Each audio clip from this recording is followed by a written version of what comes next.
Yes started ना sir, message मिल गया sir? Yes. Okay sir, thank you sir again. अच्छा, good evening to all of you. Income tax class में सभी को गुड इवनिंग सर। अच्छा, तो इनकम टैक्स में बेसिक क्लास, मतलब बेसिक्स मतलब कोई नॉर्मल बात नहीं है सर। हर चीज़ का बेस ऑलवेज इम्पॉर्टेंट होता है। ईच एंड एवरी सब्जेक्ट में बेसिक स्ट्रॉन्ग होना बहुत जरूरी होता है। तो बेसिक्स में हम लोग रेसिडेंशियल स्टेटस पे चर्चा कर रहे थे, बिकॉज रेसिडेंशियल स्टेटस ही है जो ultimately ultimately income tax liability के लिए लायबल होते हैं। मतलब रेसिडेंशियल स्टेटस के ऊपर बहुत कुछ डिपेंड करता है कि अगर आप इंडिया के रेसिडेंट हो या ना हो, ठीक है, अगर आप नॉन रेसिडेंट हो जाते हो, ठीक है, अगर आप आर टाइप में हो कि आर नॉर टाइप का हो, ठीक है, ये सभी चीज़ें इफेक्ट करते हैं आपके इनकम टैक्स लायबिलिटी। तो इसीलिए ये बहुत जरूरी है। और आप दुनिया में अलग अलग देश में जाते हो मानो, ठीक है, हर एक जगह से इनकम करते हो, तो आपके लिए बहुत जरूरी हो गया। जो बेसिकली इंडिया छोड़ के कभी बाहर जाते हैं, या फिर कोई बाहर का है कभी कभी इंडिया आते हैं, ठीक है, फिर इंडिया छोड़ के फिर बाहर चले जाते हैं, ऐसे तो चलता रहता है ना सर। तो ये जिनके साथ ऐसा होता है, ठीक है, जिन लोगों के साथ इस तरह का सिचुएशन बनता है, उनके लिए तो रेसिडेंशियल स्टेटस और जरूरी बात हो गया, है ना। उनके लिए तो रेसिडेंशियल स्टेटस और जरूरी बात हो गया। तो आप अलग अलग सेगमेंट में ऐसा देखोगे, लेकिन हम लोग सर ऑलरेडी, मुझे जितना याद आ रहा है, मैं स्क्रीन शेयर कर लेता हूँ एक बार। स्क्रीन,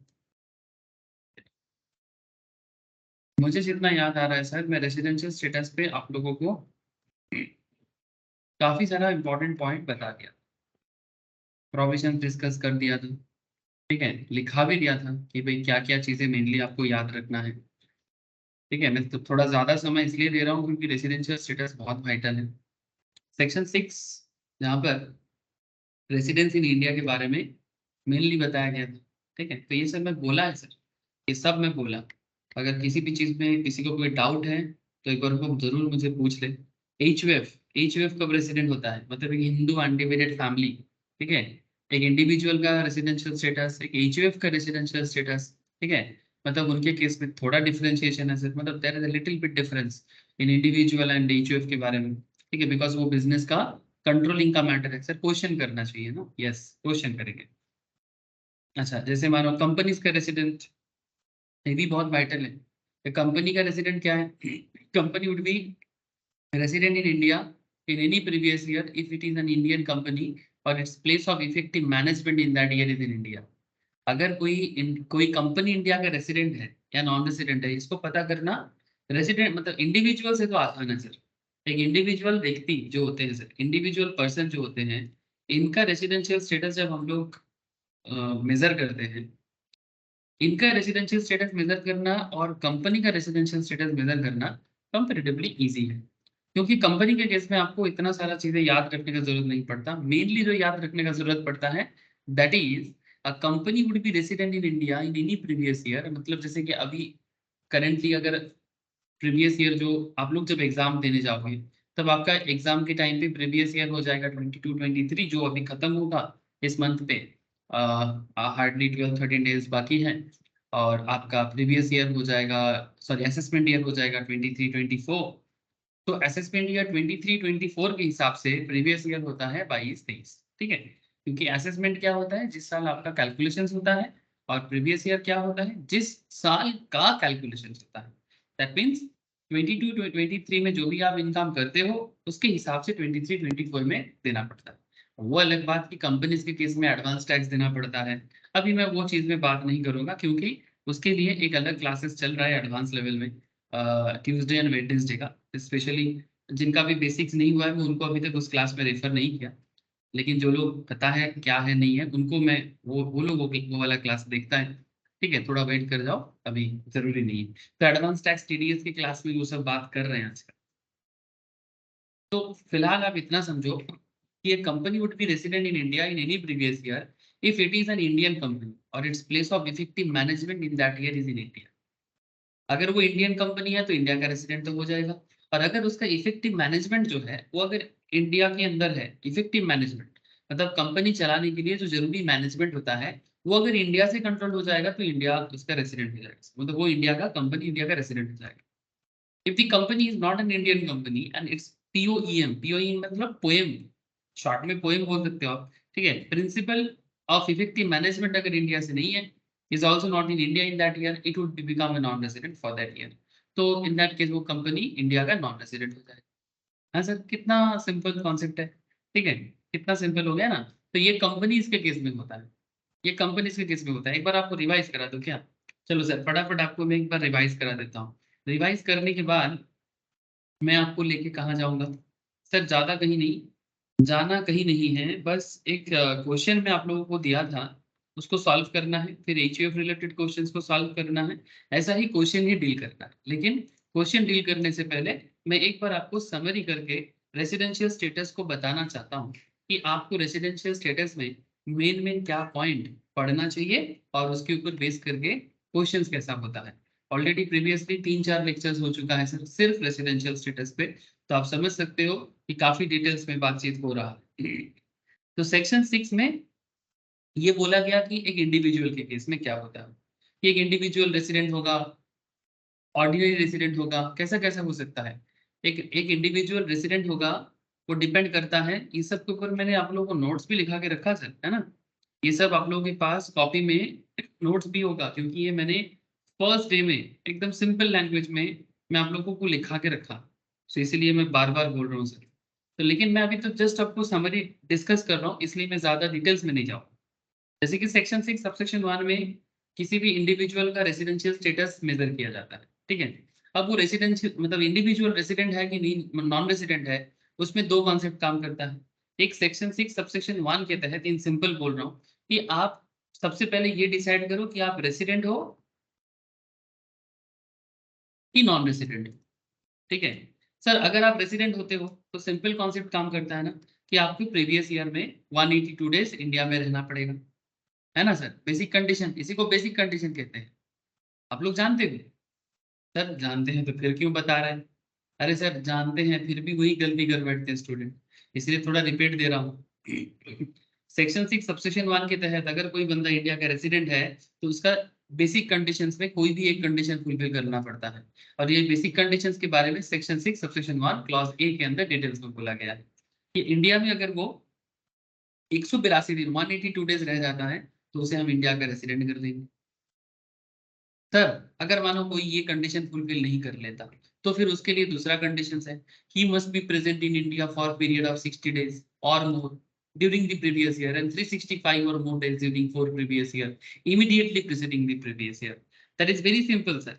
अगर कोई बंदा इंडिया में 22-23 में रेसिडेंट होना चाहता है, अगर उसके केस में 182 दिन फुलफिल नहीं होता है तो उसके पास दूसरा चांस है रेसिडेंट होने का।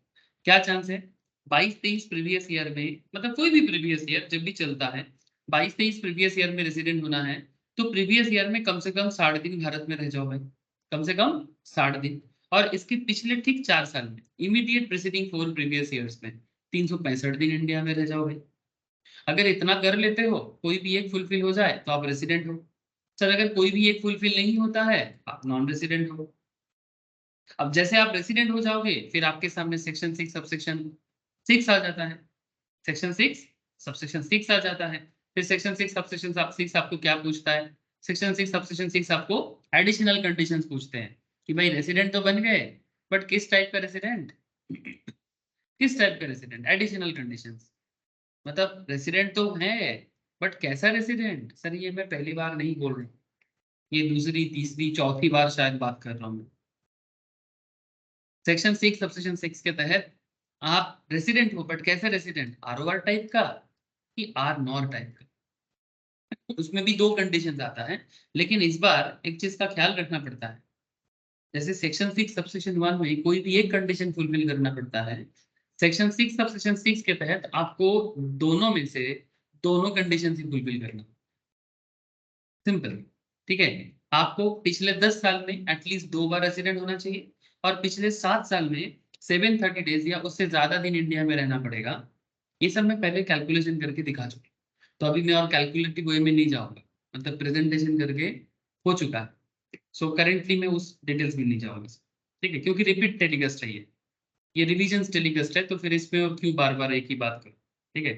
कम से कम पिछले 10 साल में 2 बार, प्रीवियस ईयर के पिछले 10 साल में कम से कम 2 बार इंडिया का रेसिडेंट हो जाओ। रेसिडेंट होने का जो कॉन्सेप्ट है सेक्शन 6 सबसेक्शन 1 के तहत, ठीक है। और पिछले 7 साल में 730 डेज या उससे ज्यादा दिन इंडिया में रह जाओ। अगर दोनों कंडीशन में से दोनों कंडीशन फुलफिल करते हो, इफ दोनों कंडीशन फुलफिल करते हो तो आप ROR बन जाओगे। और अगर दोनों में से कोई भी एक या फिर कुछ भी नहीं, तो फिर आप R-NOR बन जाओगे। मतलब ROR मतलब resident and ordinary resident, and R-NOR मतलब resident but not ordinary resident. Sir ये बात हम लोग जानते हैं, इसके साथ भी कुछ और भी बातें हैं जुड़ा हुआ जो आपको जानना चाहिए, ठीक है। मतलब ये पहले भी मैं बोला, फिर से बोल रहा हूँ, ठीक है, कि इसी पॉइंट के साथ साथ कुछ और भी स्पेशल पॉइंट्स है, ठीक है। जैसे कि जो आपको मैं अभी बेसिक कंडीशंस बता रहा था, तो इस बेसिक कंडीशंस में भी कुछ कॉन्सेप्ट घुसाया जाता है, मतलब कुछ कॉन्सेप्ट सामने आ जाता है, ठीक है। ये जो सेक्शन, ये जो बी कंडीशंस है ना 60 दिन वाला, ये 60 दिन वाला कुछ केसेस में अप्लाई नहीं होता है। जैसे जो बंदा, ये भी मैं बोल चुका हूँ, अगर कोई इंडिया छोड़ के जा रहा है, ठीक है, जॉब लेके, Indian citizen who leaves India during the previous year for the purpose of employment outside India और as a member of crew, तो उनके केस में ये 60 दिन वाला प्रोविजन एप्लीकेबल नहीं होता है। या फिर कोई सिटीजन है इंडियन ओरिजिन का जो नॉर्मली भारत के बाहर रहते हैं, पर कभी कभी देश को याद करके देश में घूमने आ जाते हैं, ठीक है, तो उनको यहाँ पर देखा जाता है। और उसमें ये भी बोला गया कि अगर उनका इनकम 15 लाख से कम है, ठीक है, अगर उनका इनकम 15 लाख से कम है, तो उनके लिए भी ये वाला प्रोविजन एप्लीकेबल नहीं होता। ये कंडीशन बी, बेसिक कंडीशन का बी कंडीशन एप्लीकेबल नहीं, मतलब सिर्फ एक ही कंडीशन एप्लीकेबल होगा, दैट इज 182 डेज का। ये सब जानते हो ना सर विश्वजीत, तनोन नील बोलो सर, ये सब यस जानते सर। हो, है ना, ये सब जानते हो आप। ये कोई पहली पहली बार नहीं हो रहा है, दूसरी दूसरी तीसरी तीसरी चौथी चौथी पांचवी पांचवी बार मैं बोल रहा हूँ शायद। अच्छा, ROR, R-NOR एंड NR, ठीक है, ये तीनों कंडीशन कैसे होता है बोल दिया मैंने आपको समरी करके। अच्छा, इसी कॉन्सेप्ट में और एक बात सामने आ जाता है कि सर मैंने आपको अभी एक पॉइंट बताया कि अगर कोई भारत का ओरिजिन है, ठीक है, अगर कोई इंडियन ओरिजिन वाला बंदा, ठीक है, जो इंडियन सिटीजन है, वेर एन इंडियन सिटीजन और a person of Indian origin, या तो वो इंडियन सिटीजन है या तो फिर वो इंडियन ओरिजिन वाला बंदा है, ठीक है। मतलब सिंपल बात है, भारत का खून दौड़ रहा है उनके अंदर, ठीक है। इंडियन ओरिजिन मतलब क्या, उनके खून में इंडियन ब्लड है, सिंपल बात है। अगर किसी भी बाहर में रहने वाले बंदे के अंदर अगर इंडियन खून है, ठीक है, तो उसे इंडियन ओरिजिन कहा जाता है, ठीक है। Who being outside India comes on a visit to India during the previous year, जिनका टोटल इनकम 15 लाख से कम था, उनके लिए तो आपने देख लिया क्या कंडीशन था।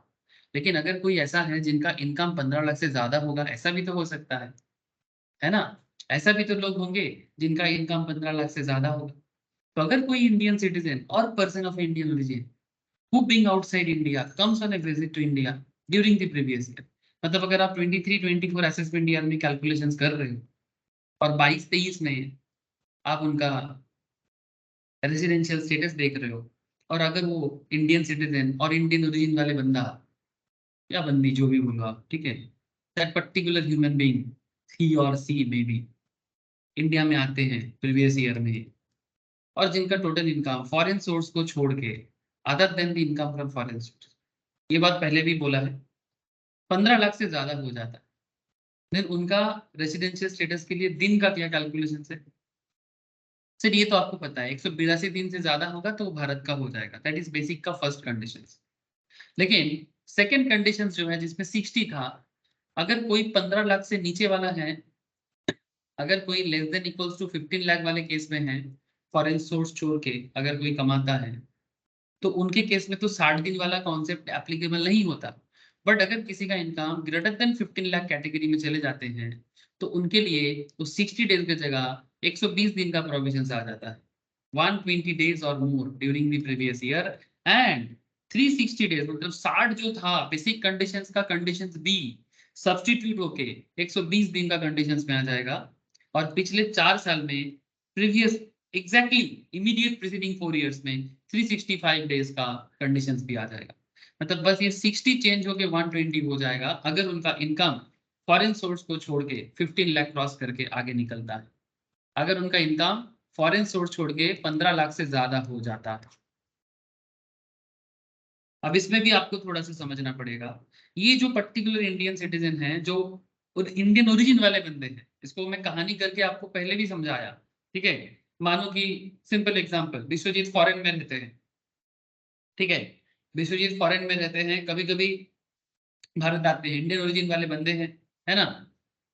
और विश्वजीत का फॉरेन सोर्स को छोड़ के इनकम जो है 15 लाख से ज्यादा हो गया है, तो विश्वजीत को इंडिया का रेसिडेंट मानेंगे कि नहीं मानेंगे? हाँ सर। सर देखना पड़ेगा कि अगर 182 डेज और मोर होता है तब तो रेसिडेंट हो ही जाएगा। बट अगर वो 120 डेज भी इंडिया में रह जाते हैं और प्रीवियस 4 इयर्स में 365 दिन भी इंडिया में रह जाते हैं, ये दोनों एक साथ होना चाहिए। 120 और 365 ये एक साथ होना चाहिए। और ये 365 मतलब किसी भी प्रीवियस ईयर का 365 नहीं रे बाबा। प्रीवियस प्रीवियस क्या सर?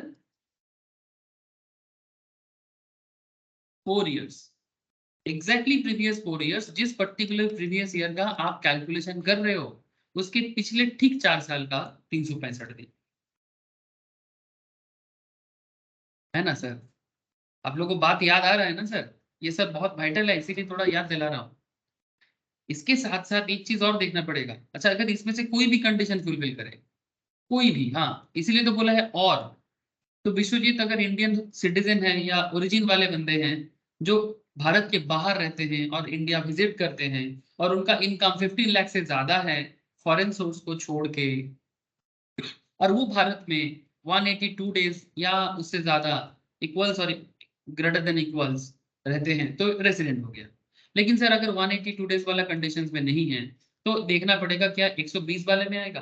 लेकिन 60 वाला अप्लाई नहीं करेंगे, 60 डेज वाला जो नॉर्मल कॉन्सेप्ट है वो एप्लीकेबल नहीं है। 60 की जगह 120 दिन का ये प्रोविजन न्यूली एडिशन है, ज्यादा दिन नहीं आया है, 2-3 साल आया है sir. Such individual would however B resident, हाँ उसको हम लोग रेसिडेंट मान लेंगे। जो 120 दिन भारत में है, पिछले 4 साल में 365 दिन भी भारत में है, हम उसे रेसिडेंट मान लेंगे। बट कैसे रेसिडेंट मानेंगे? उसको हम लोग आर नॉर टाइप का मानेंगे, आर ओ आर टाइप का नहीं मानेंगे। इनका टाइप जो रहेगा वो आर नॉर टाइप का होगा। मतलब रेसिडेंट तो है but not ordinary resident. If he satisfy the second condition, that is this one, जिसमें उनका स्टे 120 से लेके 182 डेज के बीच में रहेगा, तो और साथ में 365 का भी कंडीशन फुलफिल करेगा तो, ठीक है सर। अच्छा, अब दूसरा बात है सर, अगर मानो जो 15 लाख से ज्यादा कमाने वाला इंडियन ओरिजिन वाला बंदा, ग्रेटर देन 15 लाख वाले इंडियन ओरिजिन वाला बंदा इंडिया आते हैं और 120 वाला नहीं 182 दिन वाला कैटेगरी में पड़ जाता है, सर तब तो वो रेसिडेंट है। और अगर वो एक बार रेसिडेंट है तो फिर आगे देखो आर ओ आर होगा कि आर नॉर होगा। और आर ओ आर नॉर का क्या कंडीशन है? सेक्शन 6 सबसेक्शन 6 पे अप्लाई करो।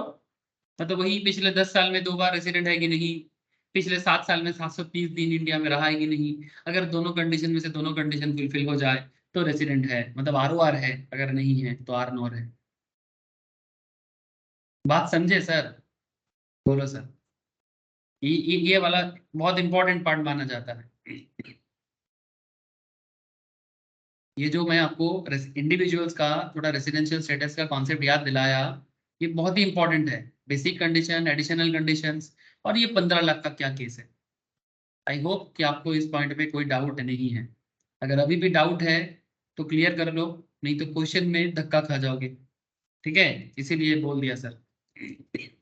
अच्छा, इनकम फ्रॉम फॉरेन सोर्स बहुत वाइटल बात है सर।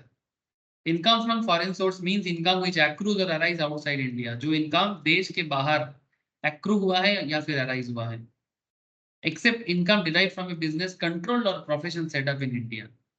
अगर कोई बिजनेस इनकम इंडिया में सेटअप है, कोई बिजनेस इंडिया से कंट्रोल हो रहा है,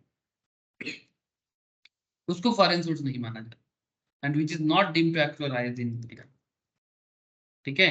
income from foreign source means income which accrue और arise outside India, and which is not deemed to actualise in India. ये दोनों बात का ध्यान रखना पड़ेगा, अदरवाइज वो इनकम को इंडिया का इनकम ही मान लिया, मतलब वो फॉरेन सोर्स नहीं माना जाएगा। डीम्ड रेसिडेंट सेक्शन 6 सबसेक्शन 1 है, अगर कोई individual being an Indian citizen जिनका total income other than foreign source को छोड़ के 15 लाख क्रॉस कर जाता है, वो deemed resident but not ordinary, जो आपको ऑलरेडी मैंने बताया in that previous year, if he is not liable to tax in any other country और territory by reason of his domicile, मतलब अगर दूसरे कंट्री में उसको टैक्स नहीं देना पड़ रहा है ड्यू टू उस एरिया के नियम के हिसाब से, उस कंट्री के नियम के हिसाब से, तो उसे इंडिया का क्या मान लिया जाएगा, deemed resident. This provision should not apply in case of an individual who is said to be resident in India in the previous year under section 6 subsection 1। मतलब जो section 6 subsection 1 में एक बार resident काउंट हो जाएगा उनके लिए और ये रूल एप्लीकेबल नहीं होगी। ये section 6 subsection 1 का रूल है जिसमें डीम्ड रेसिडेंट काउंट किया जाता है, जिनमें डीम्ड रेसिडेंट काउंट किया जाता है। डीम्ड रेसिडेंट मतलब जिनका इनकम 15 लाख से ज्यादा है और जिन्हें डीम्ड रेसिडेंट माना जा रहा है। क्यों? If he is not liable to tax in any other country or territory by reason of his domicile or residence or any other criteria of similar nature, उस कंट्री में उनका टैक्स नहीं है, ठीक है, तो उसे इंडियन डीम्ड रेसिडेंट माना जा सकता है। डीम्ड मतलब मान सकते हैं या मान लेंगे। सर ये तो था इंडिविजुअल रिलेटेड कुछ वाइटल यादें, यादें थोड़ा ताजा कर रहे हैं, मैं पहले भी बोला, ये भी चीज मैं फिर से रिपीट कर रहा हूँ, ठीक है, तो याद थोड़ा ताजा करना है। अच्छा, एचयूएफ का क्या कॉन्सेप्ट है? एचयूएफ का कॉन्सेप्ट है कि एचयूएफ का कॉन्सेप्ट है कि एचयूएफ अपना बिजनेस का कंट्रोलिंग कहां से कर रहा है। हिंदू अनडिवाइडेड फैमिली जो बिजनेस कॉन्सेप्ट है सर, उसका मेन कॉन्सेप्ट है कि वो अपना बिजनेस को कहां से बेसिकली कंट्रोल करता है। और एचयूएफ में कौन, एचयूएफ का हेड, हेड मींस ये वाला वर्ड यूज करता है सर, कर्ता, ठीक है। आप कर्ता वर्ड अगर किसी को पता नहीं, ठीक है, मानो कि फैमिली में उतना कर्ता वर्ड यूज नहीं होता, उनको नॉलेज लेना चाहिए कि कर्ता क्या है। कर्ता मतलब हेड ऑफ द फैमिली, ये ऐसे all over the India it's a very famous because it's a Sanskrit terms, ठीक है, it's a Sanskrit terms. Sanskrit में हेड ऑफ द फैमिली को कर्ता कहा जाता है, स्पेशली जो मेल हेड होते हैं, और जो फीमेल हेड होते हैं उनको क्या कहा जाता है जानते हो? बंगाली में मुझे पता है, हिंदी में या संस्कृत में आई डोंट नो एग्जैक्टली मुझे नॉलेज नहीं है, बट फीमेल हेड को बंगाली में कहा जाता है सर गिन्नी, ठीक है।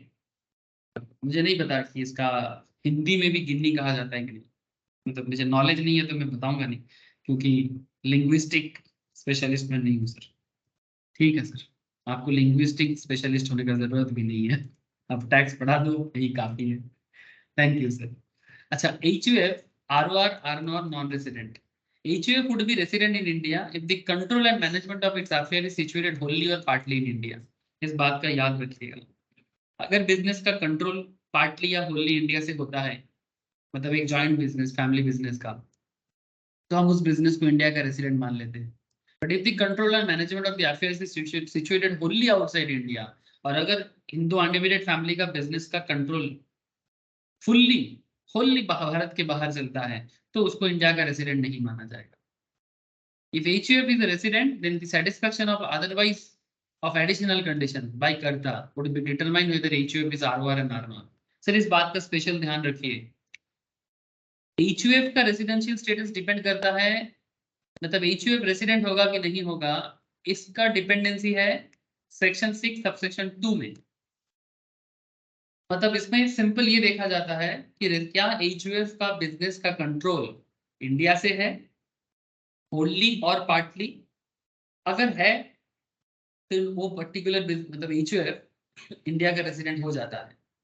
लेकिन अगर control of the HUF business is not wholly outside, मतलब it's totally outside India, is not नहीं, is totally outside India, then it will become a non resident HUF। And now it's a very interesting part कि sir HUF को resident तो बना लेते हैं हम, या तो रेसिडेंट होगा या तो नॉन रेसिडेंट होगा, लेकिन एक HUF का भी ROR RNOR होता है, और एक HUF का ROR RNOR डिपेंड करता है कर्ता का रेसिडेंशियल स्टेटस पे। बात समझ में आया सर? कर्ता का रेसिडेंशियल स्टेटस मतलब कर्ता जो है, जो हेड ऑफ द फैमिली है, जो बिजनेस को मेनली जिनकी लीडरशिप में बिजनेस हिंदू अनडिवाइडेड फैमिली में मतलब ज्वाइंट फैमिली में कंट्रोल होता है, उनके केस में कर्ता का क्या रेसिडेंशियल स्टेटस है। अब रेसिडेंशियल स्टेटस मतलब देखो, बिजनेस तो रेसिडेंट हो गया, अब कर्ता का बस सेक्शन 6 सब सेक्शन 6 देख लो। मतलब क्या पिछले 10 साल में 2 बार इंडिया में रेसिडेंट है कि नहीं, कौन कर्ता, पिछले 10 साल में 2 बार रेसिडेंट है कि नहीं, पिछले 7 साल में प्रीवियस 7 ईयर्स में 730 डेज इंडिया में रहा है कि नहीं। कर्ता का एडिशनल कंडीशन चेक कर, अगर कर्ता का एडिशनल कंडीशन 1 और 2 दोनों फुलफिल हो जाए तो HUF को हम लोग ROR भी मान लेंगे। लेकिन अगर सर दोनों में से एक या दोनों में से एक भी नहीं तो HUF जो है वो R0 कैटेगरी में आ जाएगा। यस सर, बोलो, बात क्लियर हो रहा है? ये उसी को क्लियर हो पाएगा जो प्रीवियस सारा लेक्चर्स ठीक ठाक से सुना है, क्योंकि क्या ना मैं फास्ट फॉरवर्ड बता रहा हूँ, मैं फास्ट फॉरवर्ड बता रहा हूँ, मैं स्लोनेस में नहीं बात कर रहा सर, लिख लिख के नहीं बात कर रहा। ये जो लोग पढ़ चुका है वो समझ जाएगा, जो नहीं पढ़ा है उनको थोड़ा सा प्रॉब्लम में भी हो सकता है, मे भी ना भी हो सकता है। किरे स्नेहाशीष नील सनोन सलोन शालिनी, बात समझ में आ रहा है आप लोगों को? हाँ sir. Very good sir, very happy. अच्छा, फार्म AOP BOI, अच्छा ये तो मैं क्या क्या बोल दिया आपको अभी, मैं आपको पूरा एकदम रिवीजन दे रहा हूँ थोड़ा सा। अगर आप एक इंडिविजुअल हो, अगर आप एक इंडिविजुअल हो तो आपको पता चले। सर अगर आप एक HUF हो तो भी आपको पता लग गया कि क्या होता है, section wise as well as rule wise. Sir अगर आप एक पार्टनरशिप फार्म, अगर आप एक एसोसिएशन ऑफ पर्सन हो, इसके बारे में मैंने बेसिक्स में बोल के रखा। बेसिक्स में आई थिंक इसी ये जो सैटरडे वाला क्लास तो बेसिक्स ही होता है सर। बेसिक्स में आई थिंक ये 6th या 7th लेक्चर्स है। तो इससे स्टार्टिंग 2-3 लेक्चर्स अगर आप अच्छे से सुनोगे ना, वहां पर मैं ईच एंड एवरी पर्सन के बारे में और उनके टैक्स लाइबिलिटी के बारे में बता के रखा है सर, तो मस्ट गो थ्रू जिन्होंने अभी तक नहीं किया। तो फार्म कौन है, उनका टैक्स रेट वगैरह क्या होता है, एसोसिएशन ऑफ पर्संस किसे कहते हैं, बॉडी ऑफ इंडिविजुअल्स किसे कहते हैं, सब मैं बोल के रखा। अभी मैं और उसमें बात नहीं कर पाऊंगा सर। अभी मैं इतना जरूर बोलूंगा आपको कि सर एक फार्म, एक एसोसिएशन ऑफ पर्संस, एक बॉडी ऑफ इंडिविजुअल्स भारत में रेसिडेंट होगा कि नहीं होगा वो कैसे डिपेंड करता है, if the control and management of its affairs. मतलब फार्म मतलब सर इतना आपको बता सकता हूँ कि एक पार्टनरशिप बिजनेस में भी एसोसिएशन ऑफ पार्टनर होते हैं। एक पार्टनरशिप बिजनेस, आजकल मैं बिजनेस लॉ के रिगार्डिंग मंडे वाला जो क्लास होता है specially for foundation level as well as CMA inter and CS executive level, उनके लिए बिजनेस लॉ में पार्टनरशिप एक्ट करा रहा हूँ आजकल। बाकी CA फाउंडेशंस का भी यही कॉन्सेप्ट पार्टनरशिप लॉ में वो लोग पढ़ा है या वहां पर भी चलता है। सो पार्टनरशिप लॉ के अंदर अगर आप देखोगे तो पार्टनरशिप भी एक एसोसिएशन है, लेकिन एक नॉर्मल एसोसिएशन और एक पार्टनरशिप में बस इतना फर्क होता है कि नॉर्मल एसोसिएशन जो होता है उसमें कोई पार्टनरशिप डीड नहीं होता, लेकिन पार्टनरशिप में पार्टनरशिप डीड होता है, मतलब इंस्ट्रूमेंट के थ्रू से पार्टनरशिप को बांध दिया जाता है, बस यही डिफरेंस है। So if the control and management of the affairs is situated, a farm AOP जो उनका कंट्रोल मैनेजमेंट अगर इंडिया से हो रहा है पूरा का पूरा या फिर पार्ट, तो उसे हम क्या मान लेंगे, रेसिडेंट मान लेंगे। सेम कॉन्सेप्ट जैसे कि आपने अभी HUF में देखा। और अगर कंट्रोल मैनेजमेंट होनली आउटसाइड इंडिया है तो उसे नॉन रेसिडेंट मान लेंगे। फिर इनके केस में ROR और R0 देखने का जरूरत नहीं है, क्योंकि किसका देखोगे, है ना। इसके केस में ROR और R0 देखने का जरूरत नहीं है, सिंपल रेसिडेंट है कि नॉन रेसिडेंट है इतना देखो। कंपनी मैंने आपको बता दिया, कंपनी में पोएम देखना पड़ता है। पोएम, पोएम मतलब कविता नहीं रे बाबा, प्लेस ऑफ इफेक्टिव मैनेजमेंट। ठीक है, अगर किसी कंपनी का इफेक्टिव मैनेजमेंट इंडिया से चलता है तो आप उसे इंडिया का रेसिडेंट मान लो, अगर उसका इफेक्टिव मैनेजमेंट इंडिया नहीं है तो आप उसे नॉन रेसिडेंट मान लो, सिंपल। ठीक है, सेक्शन 5 में यहाँ पर, अच्छा ये सेक्शन 5 जो है ये इंडिविजुअल्स के ऊपर बात करता है। ठीक है, कि वो ROR होगा कि NR होगा, स्कोप ऑफ टोटल इनकम। मतलब ये चीज मैंने लास्ट दिन आपको लिखाया, बेसिकली ये इंसिडेंस ऑफ इनकम है, इंसिडेंस ऑफ इनकम है। मतलब अगर आप ROR हो तो आपके ऊपर टैक्स का कैसे इंसिडेंस क्रिएट होगा, अगर आप आर नॉर हो तो क्या होगा, और अगर आप नॉन रेसिडेंट हो तो आपके ऊपर इनकम का क्या इंसिडेंट आता है। इतना समझ के रख लो, इतना समझ के रख लो। जो ROR होते हैं वो ग्लोबल इनकम पे टैक्स देते हैं, ये लास्ट दिन भी बोला था, फिर से बताया। दुनिया में कहीं पर भी कमा के लाओ, अगर आप ROR हो, मतलब रेसिडेंट भी हो एंड ऑर्डिनरी भी हो, तो आपको दुनिया भर के कहीं से भी कमा के लाओ, इंडिया में टैक्स देना पड़ेगा। और अगर आप आर नॉर टाइप में आते हो तो दुनिया भर का इनकम पे टैक्स नहीं देना होता है। बट जो इनकम देश के साथ जुड़ा हुआ है, सिंपल बात है, जो इंडिया से जुड़ा हुआ है, मतलब जुड़ा हुआ इन द सेंस इंडिया में रिसीव्ड है, डीम टू बी रिसीव्ड है, डीम टू एक्रूड है, अराइज है, deem to accrued, deem to arise है, देना पड़ेगा। बस एक बात याद रखिए, income which accrue arise outside India, जो इनकम भारत के बाहर एक्रू होगा, मतलब एक्रू मतलब क्या, ड्यू होगा, या भारत के बाहर अराइज होगा, being derived from a business control in India, maybe business India से कंट्रोल होता है, बट इनकम एक्रू अराइज सब बाहर होता है। ऐसे केसेस में, ऐसे केसेस में आर नॉर के केस में टैक्स लायबिलिटी ऑलवेज क्रिएट नहीं होता है, ठीक है। लेकिन हाँ, एक बात का ध्यान रखना पड़ता है, अगर आप आर नॉर हो, ठीक है, बात को ध्यान से समझिएगा sir, income which is received, deem to be received, accrued और arise in, deem to accrue और अराइज इन इंडिया, तो भारत में टैक्स दे दो सर, कौन, आर नॉर। और इनकम विच एक्रू और arise outside India being derived from a business control in और प्रोफेशन सेटअप इन इंडिया, तब भी भारत में टैक्स दे दो। लेकिन बस यही कहना चाह रहा था कि अगर मानो कि ये प्रोफेशन जो है बिजनेस का, उसका सेटअप इंडिया में नहीं है, कोई बात नहीं, आप बाहर कमा रहे हो तो इंडिया में क्यों टैक्स दो। लेकिन ये बात ROR के लिए एप्लीकेबल नहीं होता है। ROR कहीं पर भी कमाए, टैक्स इंडिया में देना है। बट आर के केस में जब जब इनकम का ड्यू एक्रू अराइज इंडिया है, तब उसको देना है। इसके लिए एक बड़ा फेमस गाना मैं आपको याद दिलाता हूँ ऑलवेज, कि आप मनोज कुमार को याद करिएगा, मतलब बड़ा फेमस मतलब पुराने जमाने के एक्टर है सर, ठीक है, the golden days of our Bollywood cinema. मेरी देश की धरती सोना उगले उगले हीरे मोती, मेरी देश की धरती। मतलब बेसिकली जो भी मतलब इनकम टैक्स इंडिया से जुड़ा हुआ है, देश देश की धरती सोना उगले, मतलब इनकम टैक्स को सोना के साथ कंपेयर किया जा रहा है। मेरी देश की धरती सोना उगले उगले हीरे मोती, मेरी देश की धरती। अगर ये बात है, मतलब ये देश की धरती सोना उगले उगले हीरे मोती, मतलब income received, deem to received, accrued और arise in, deem to accrue और arise in India, then R NOR को इंडिया में टैक्स देना है। इवन अगर वो नॉन रेसिडेंट भी है तो भी टैक्स देना है। लेकिन नॉन रेसिडेंट के केस में income received, deem to received, accrue और arise in, deem to accrue और अराइज इन इंडिया, तो बेसिकली देना है। लेकिन अगर इंडिया नहीं है तो फिर नॉन रेसिडेंट इंडिया में टैक्स नहीं देगा sir.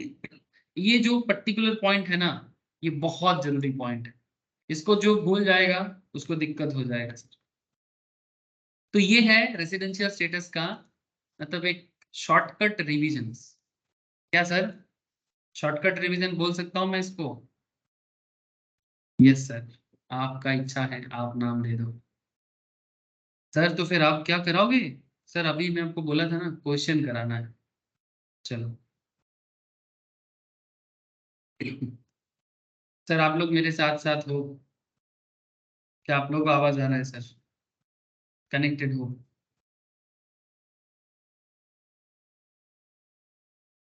Yes sir. Okay sir. तो एक क्वेश्चन लास्ट वीक आप लोगों के साथ मैंने नोट लिखाया था, इसको पहले सॉल्व कर लेते हैं। ये एक इंडिविजुअल से साथ जुड़ा हुआ एक क्वेश्चन, ये एक इंडिविजुअल का क्वेश्चन, इसने बहुत लोगों ने ट्राई किया है, बट ये क्वेश्चन आई थिंक सभी ने, किसी का आंसर आया है सर? मुझे एक बार बताओ ना। मैं लास्ट दिन भी बोला था, जिसने नहीं किया वो मुझे आंसर जरूर शेयर करे। क्या आया था आंसर? कौन ट्राई किया? किसने ट्राई किया सर? विश्वजीत, सनौन, रोशनी, किसने ट्राई किया बोलो? किसी ने ट्राई किया सर? हेलो? कोई नहीं ट्राई किया? करना चाहिए था सर, अच्छा क्वेश्चन है, क्यों नहीं ट्राई किया आपने? मिस्टर एक्स एक फॉरेन सिटीजन है, came to India as on 14th of February 2017 and stay here till 2nd of May 2017. He again came back to India as on 22nd December 2018 and stay here till 15th February 2019. He again came back to India as on 4th January 2020 and stay here till 25th July 2020. Sir क्या चल क्या रहा है sir? आना जाना, ये आना ये जाना, लगाना है फेरा, वही चल रहा है। He again came back to India as on 16 Jan 2021 and stay here till 2nd August 2021. Calculate the residential status of Mr. X for the previous year 21-22. Sir इतना बार आएगा जाएगा और हम लोगों का माथा खराब करेगा, सर क्या कर सकते हैं? जिसको आना है जाना है वो तो करेगा, बट हमें तो, हम एक्सपर्ट हैं, हमें तो माथा खराब करने का जिम्मा लेके रखें सर। जितना बड़ा रिस्पॉन्सिबिलिटी उठाओगे उतना बड़ा पद संभालना पड़ता है सर। कोई 100 बार आए 100 बार जाए, क्या किया जा सकता है? किसी को रोक के थोड़ी रख सकते हैं। तो एक काम करते हैं सर, सबसे बेहतरीन उपाय है इस क्वेश्चन को करने का कि इसका जो आना जाने का डेट है ना, इसको पहले पुट कर लो, नहीं तो आप समझ नहीं पाओगे। Mister X foreign citizen came to India 14 Feb 2017, तो कब आ रहा है? पहली बार 14 फेब 17। सर मुझे इतना बता दो बस कि 14 फेब 17 के बाद जब आया कब तक रहा? 2 मई 2017। ये जरूरी बातें हैं आपके लिए, मतलब ये आना और जाने का चक्कर में 2 मई, मतलब ऐसे डेट वाइज दे दो, 2 मई 2017। मुझे इतना बता दो जब आया तब कौन सा फाइनल प्रीवियस ईयर चल रहा था? जब आया तब कौन सा प्रीवियस ईयर चल रहा था? और जब स्टे तक किया तब कौन सा प्रीवियस ईयर चल रहा था? सर 16-17 और 17-18। सर फरवरी 17 है, मतलब ये 16 अप्रैल से, मतलब अप्रैल 2016 से चालू हुआ है और ये खत्म होगा 31 मार्च 2017 को। याद करो, है ना, समझा करो, ये फटाफट करना है आप लोगों को एक्चुअली रियल टाइम में। तो बेसिकली ये 16-17 का टाइम पीरियड था, और इनका जो स्टे पीरियड था जिसके बाद वो फिर से फॉरेन चला गया था, ये कौन से फाइनेंशियल ईयर का, प्रीवियस ईयर का पार्ट है? 17-18। सर ये 17-18 का, क्योंकि ये 2 मई 2017 जो ऑलरेडी अप्रैल 17 से जो ऑलरेडी स्टार्ट हो चुका है और 31 मार्च 18 तक चलेगा। ठीक है, देखो सर, डेट में जो कंफ्यूज होते हो उनको मैं एक ही चीज बोलूंगा, रोज सुबह से लेकर शाम तक कैलेंडर देखते रहो।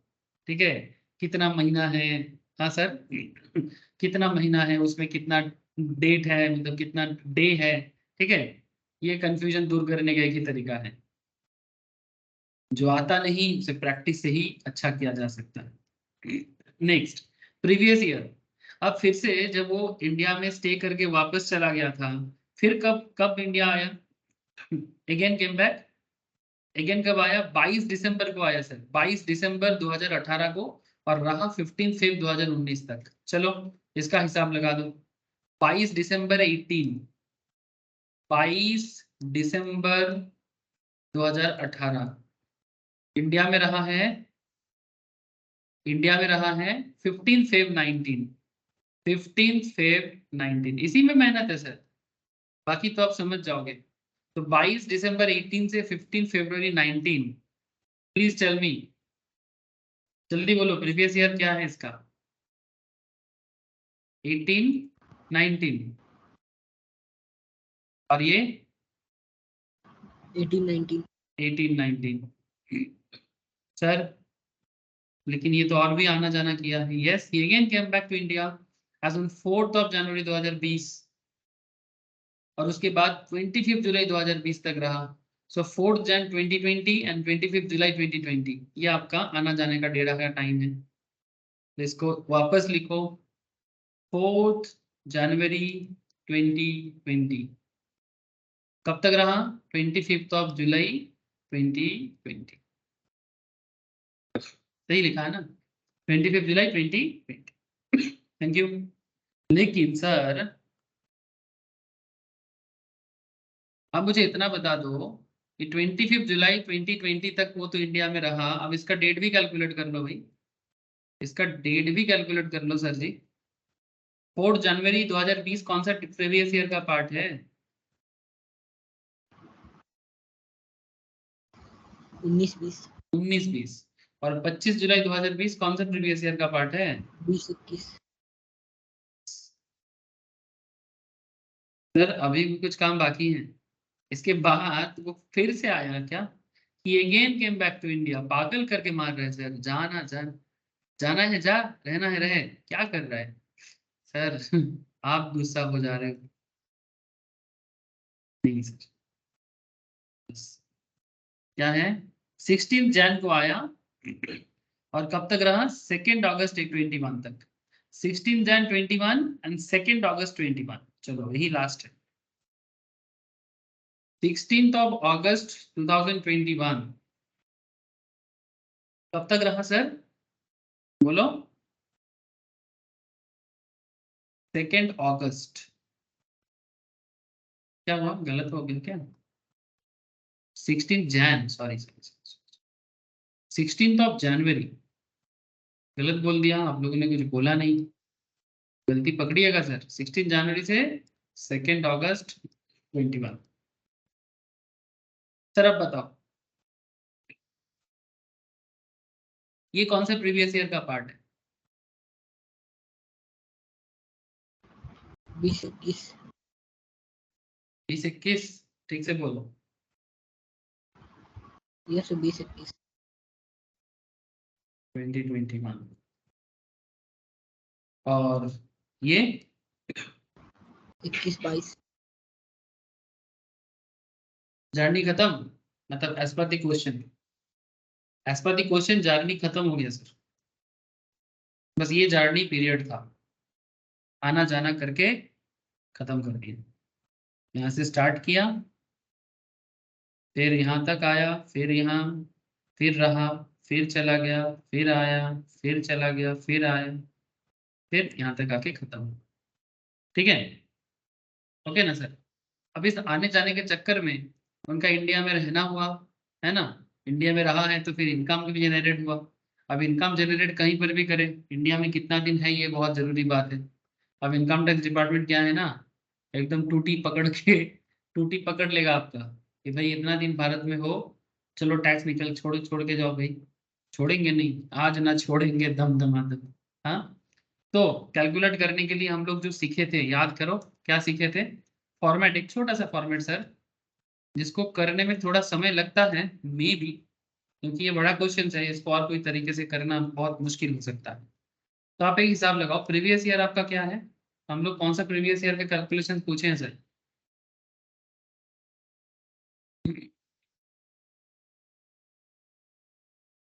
Calculate residential status of mister x for previous year 21-22।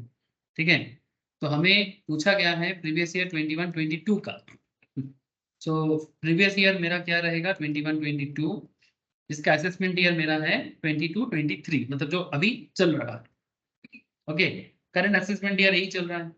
तो 21-22 आपका प्रीवियस ईयर है, और इसके पिछले 4 साल क्या है आपका? इसके ठीक इमीडिएट प्रीसीडिंग प्रीवियस ईयर क्या क्या है? 2021, 1920, 17, सॉरी 18-19 एंड 17-18। और जाने का जरूरत नहीं है, अगर अगर कोई बंदा आया भी तो चलेगा, लेकिन हमें और जाने का जरूरत नहीं है। इस हिसाब से आप एक जनवरी फरवरी का पूरा डेटा पुट कर लो सर। इस हिसाब से आप पूरा जनवरी फरवरी का डेटा पुट कर लो, पूरा एकदम। आप लोग को बात समझ में आया ना सर? ये प्रीवियस है 21-22। अब यहाँ पर आपको सिंपल एक काम करना है, कि आप हिसाब लगा लो अप्रैल से लेके, अप्रैल, मई,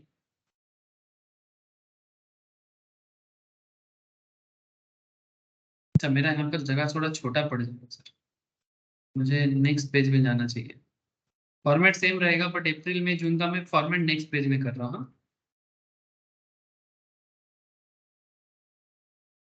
जब 21-22, this is my previous year, and immediate preceding में क्या क्या आ जाएगा, 2021, 1920, 1819, 1780, ठीक है। अब अप्रैल, मई, जून, जुलाई, अगस्त, सितंबर, अक्टूबर, नवंबर, दिसंबर, जनवरी,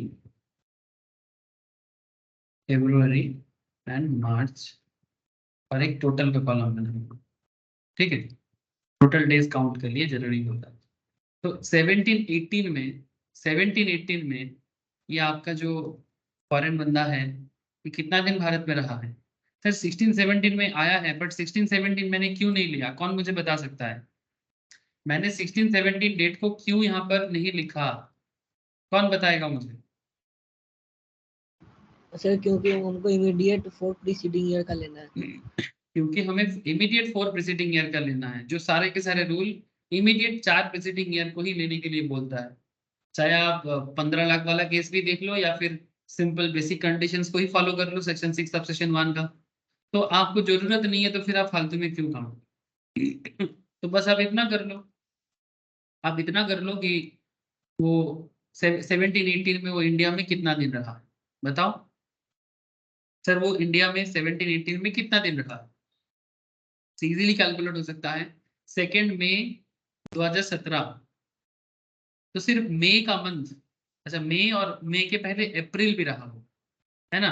अप्रैल एंड मई, ये दोनों महीना वो रहा है, लेकिन कितना दिन तक, बोलो सर। सर अगर मई तक रहा है, अगर अगर 18 से 2018 के मई तक रहा है, तो ऑब्वियसली अप्रैल का 30 डेज भी रहा होगा, और मई में 2 दिन भी रहा होगा, ये और नो? क्योंकि ये तो कंटिन्यूएशन पीरियड है रे बाबा।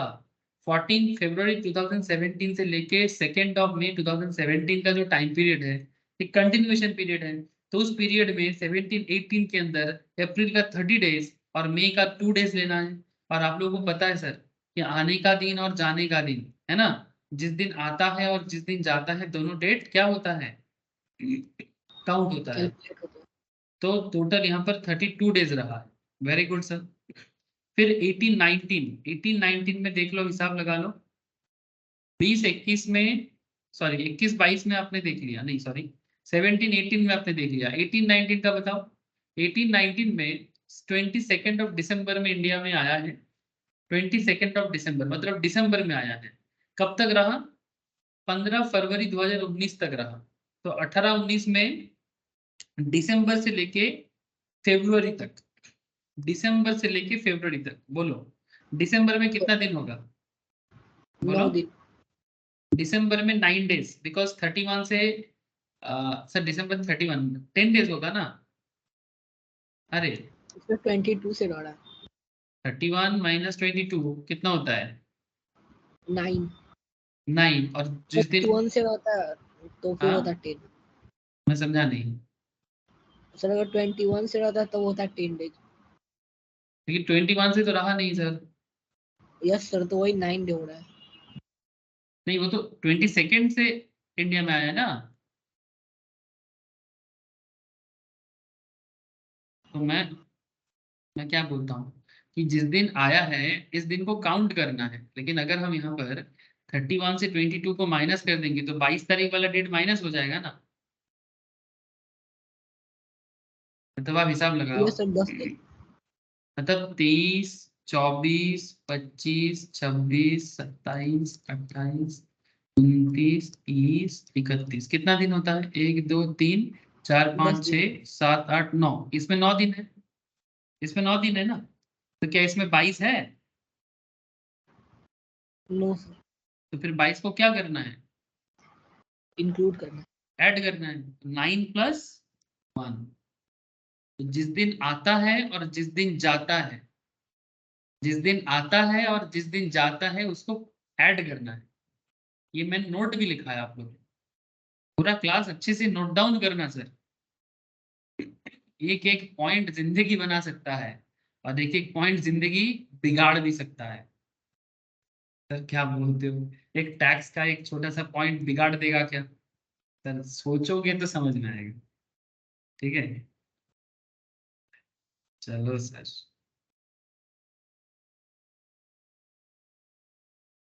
तो फिर इधर हो गया दिसंबर में 10 दिन, जनवरी में अभी है ना 31, फरवरी में क्या करेंगे, लीप ईयर है क्या, 19 नहीं है, 28 डेज, मार्च में है, ओ सॉरी मैं गलती कर दिया, सॉरी सॉरी सॉरी सर, 15 फरवरी में चला गया, 15 फरवरी, तो 15 फरवरी का सिर्फ 15 दिन लेंगे, है ना सर, आप लोग मुझे रोका क्यों नहीं, यस सर। फरवरी में सिर्फ 15 डेज, मार्च में नहीं है, तो 31 + 10 + 15 कितना दिन होगा,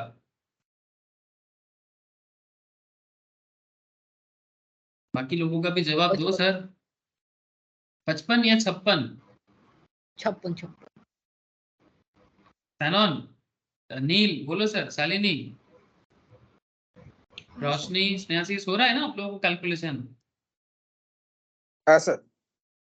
तो 56 डेज है ना सर, 56 डेज।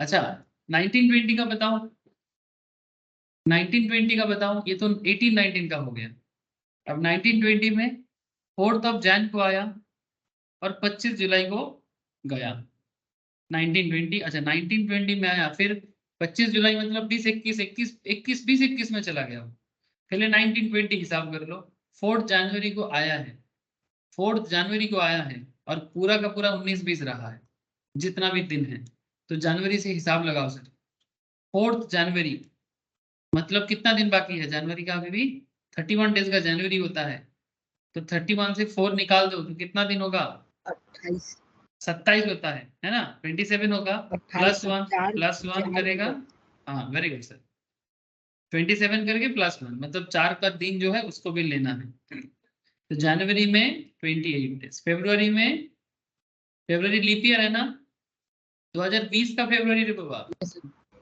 2020 का फरवरी लीप ईयर आता है, 29 डेज लेना है, ये सब हिसाब रखना पड़ेगा। आप बोलेंगे मेरे को क्या पता लीप ईयर पड़ गया, अरे भाई तुमको क्या पता, मतलब तुमको ही तो पता करना है, मार्च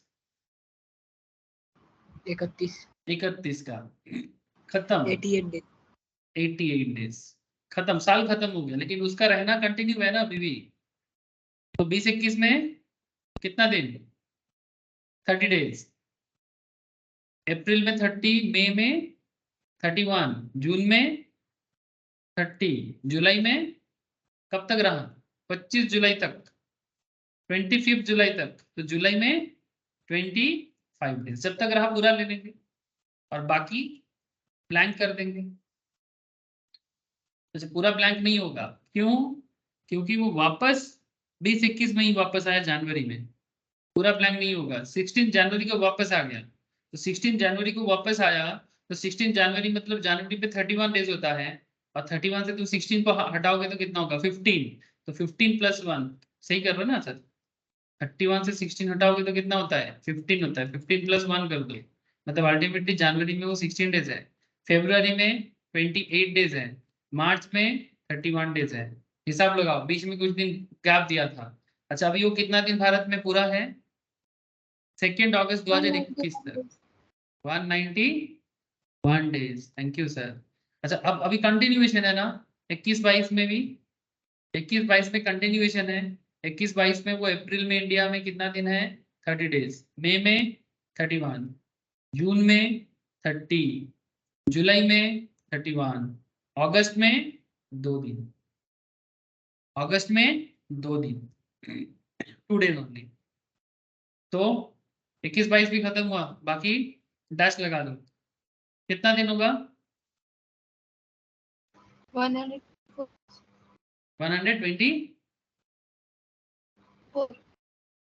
124 124, ठीक है 120, अब 124, अच्छा ये मेरा कैलकुलेटिंग ईयर है, 124 इज माई कैलकुलेटिंग ईयर, सो इसको अलग करना है ना सर, आप लोगों को पता है क्या होता है, तो इससे अलग रखो, 124 को अलग रखो, because this is my calculating year, और बाकी जो पार्ट है इसका अलग हिसाब लगाओ, प्रीवियस चार्ट का, कितना दिन है भारत में प्रीवियस 4 में कितना दिन है? 366 3 66 days 67 या 68 कुछ क्या हुआ? 6 to 8 8 8 16 17 67 367 ना 367 days in 4 immediate previous year and 124 days in previous year. Now question क्या था कि 21-22 में मिस्टर एक्स जो है रेसिडेंट होगा कि नॉन रेसिडेंट? कैसा जवाब आएगा आपका? क्या जवाब लिखोगे sir in the given problem? जवाब दो। In the given problem mister x था ना, mister x fails to satisfy basic condition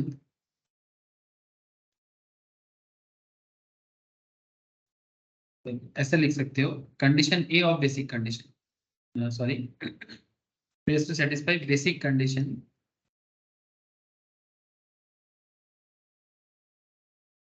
A but satisfy इस पॉइंट को अंडरलाइन कर देना but satisfy condition B of basic condition basic condition मतलब section 6 subsection 1 so he is a resident income के मामले में कुछ बोला नहीं था तो उसमें भी पढ़ना भी नहीं है सो ही इज अ रेसिडेंट है ना सर। तो कैसे रेसिडेंट हुआ आपको पता लगा। Now the big point is that कि सर कैसे रेसिडेंट हुआ ये तो समझ में आ गया। क्या आर और आर नॉट के बारे में कुछ पता चल सकता है?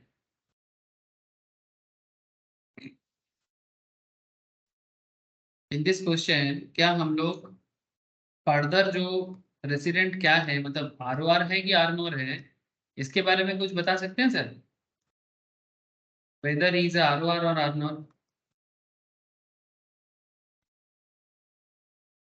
वेदर इज आर और आर नॉर एज पर क्या सेक्शन है इसका? Section 6 subsection 6। तो उसके लिए हमको क्या देखना पड़ेगा?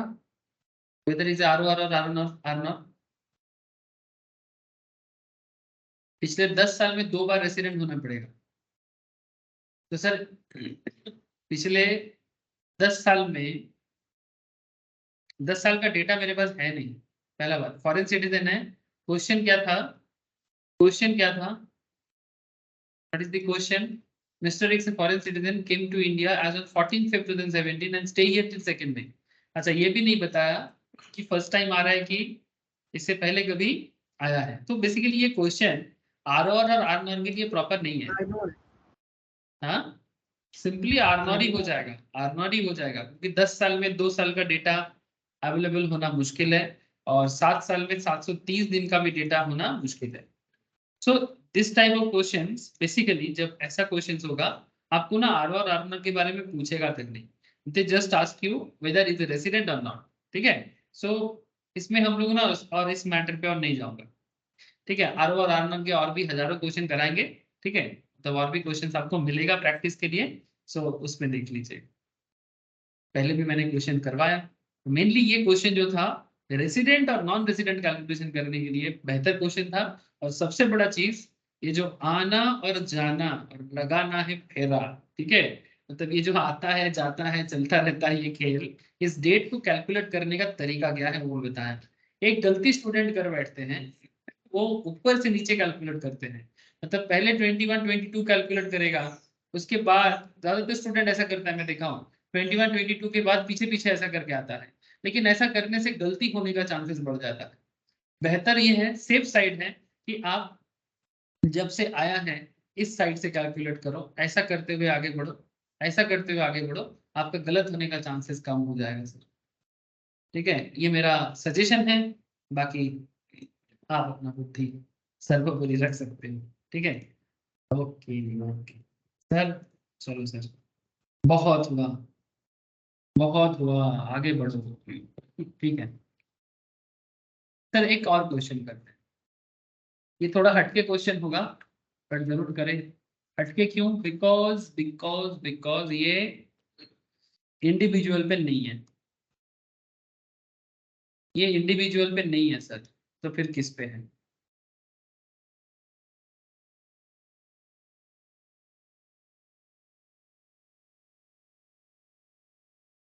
ये सर HUF पे है। ठीक है, एक HUF का नाम लिखो, एग्स एंड सन्स। ठीक है सर, एग्स एंड सन्स, ध्यान से सुनना। तो एग्स एंड सन्स का मतलब से ही पता चल जाना चाहिए कि ये एक जॉइंट फैमिली बिजनेस है। एग्स एंड सन्स क्या है? एक joint family business, and sons grand sons and daughters grand daughters, ऐसा ही नाम होता है जॉइंट बिजनेस का, जॉइंट फैमिली बिजनेस का ऐसा ही नाम होता है। मिस्टर एक्स कौन है? मिस्टर एक्स इज अ कर्ता धर्ता विधाता, मतलब head of the family, karta of HUF। Normally कहाँ रहता है सर? Normally reside in USA। ठीक है, अमेरिका में रहता है, अमेरिका, समझ रहे sir? America, United states of America. Calculate the residential status, calculate the residential status of HUF in the following situation। Situation को कई बार मैं सुनता हूँ प्रोनाउंस करते हैं बहुत सारे लोग, सिचुएशन बोलते हैं, पता नहीं अलग इंग्लिश अलग अलग देशों में अलग अलग प्रोनाउंस किया जाता है। हम लोग इंडियंस लोग तो सर हिंदी की तरह इंग्लिश बोल लेते हैं, बंगाली को बंगाली की तरह ही इंग्लिश बोल लेता है। सबसे बेहतरीन इंग्लिश मुझे अच्छा लगता था sir Pranab Mukherjee, our former president. जब इंग्लिश बोलते थे तो मेरे को लगता था कि बंगाली सुनता, तो इतना सुंदर प्रोनाउंसिएशन था, जैसे बंगाली जैसे बात करता। आपने सुना है कि नहीं? अभी सुनना, लगेगा आपको जैसे बंगाली सुन रहे हो। अच्छा, तो HUF is a following situation. ठीक है, सिचुएशन क्या है?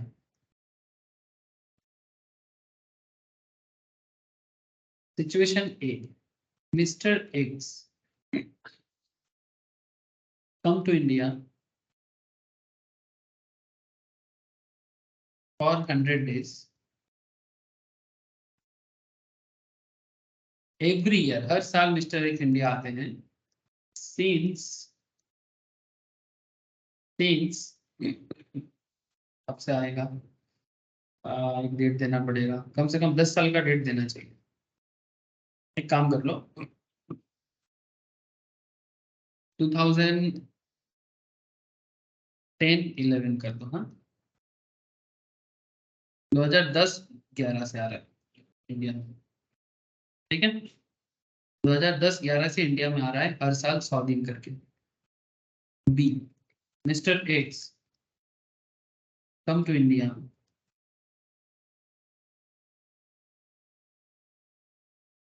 For 110 days every year since, वही सेम डेट दे दो 2010।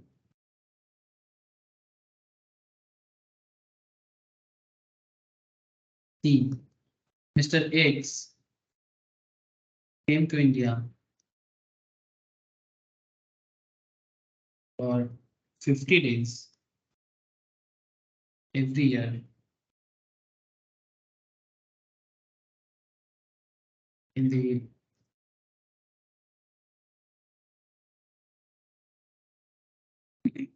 last 4 years. In the last 4 years, and before that,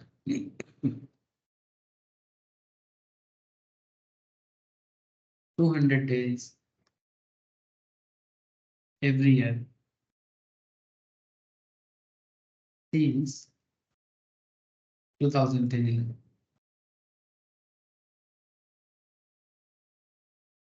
sir question क्या है? कैलकुलेट रेसिडेंशियल स्टेटस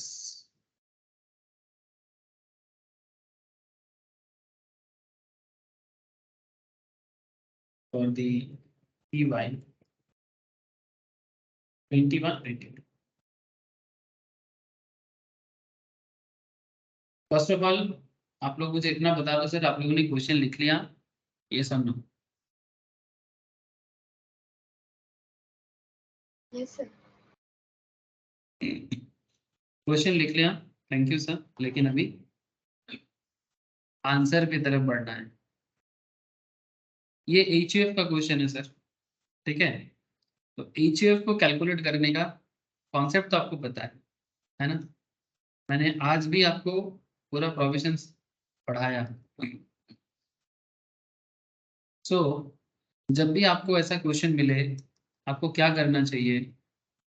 तो आपको सेक्शन वाइज इसको जवाब देना चाहिए। मैं एक तरीका दिखा रहा हूँ, क्योंकि मैंने इंडिविजुअल्स कराने के टाइम पे दिखाया, तो इसमें भी दिखा देता हूँ sir. As per section 6 subsection 2, HUF is treated as resident if control and management of HUF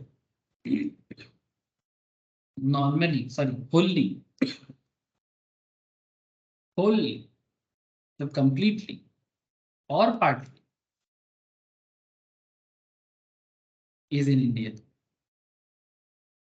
अगर बिजनेस का कंट्रोलिंग पूरा का पूरा या फिर आधा हो या आधा से भी कम चल सकता है, लेकिन अगर वो इंडिया कनेक्शन मिल जाए ना, मतलब इंडिया कनेक्शन मतलब अगर बिजनेस का कोई भी कंट्रोल इंडिया से हो रहा है, तो बिजनेस इंडिया का रेसिडेंट बन जाएगा। मतलब HUF जो है वो इंडिया का रेसिडेंट बन जाएगा, ठीक है? तो situation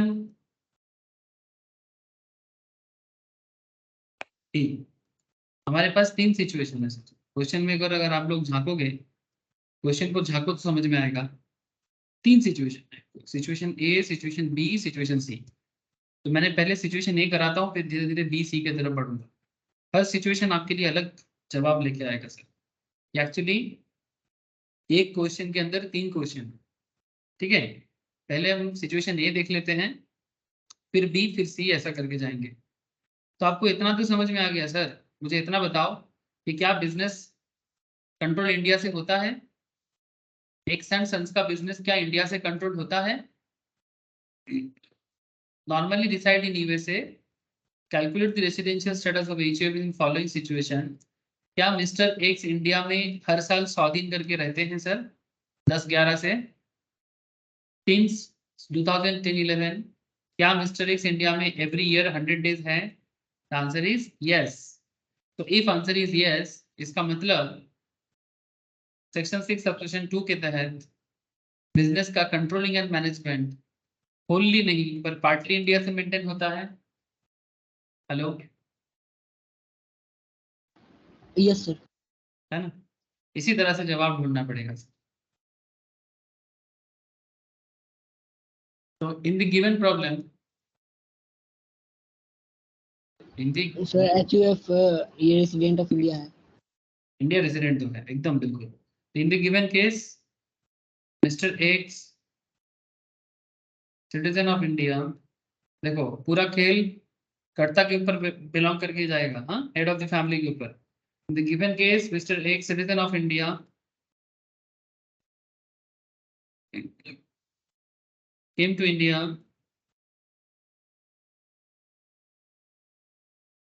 for 100 days every year.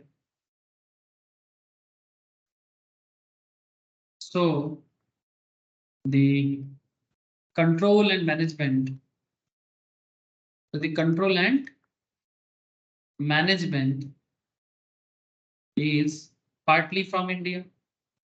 is partly from India. इस मैटर में तो कोई दिक्कत नहीं है, बिल्कुल नो प्रॉब्लम होना चाहिए। पार्टली फ्रॉम इंडिया तो है। In this case HUF is resident in India। मतलब ये जो हिंदू अनडिवाइडेड फैमिली बिजनेस है ना सर, एक्स एंड सन्स बोल के, ये रेसिडेंट है इंडिया का, बिकॉज बिजनेस का पार्ट कंट्रोल इंडिया से हो रहा है। further we have to calculate or we have to verify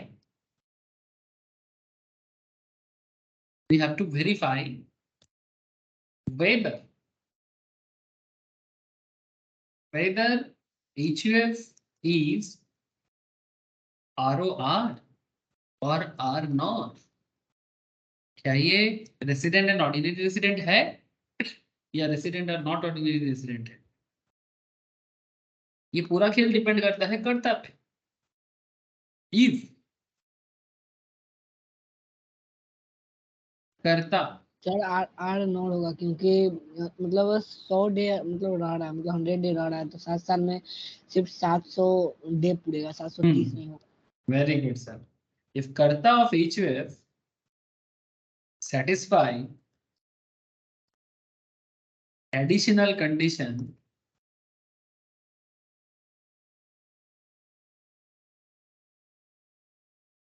as per section 6 subsection 6,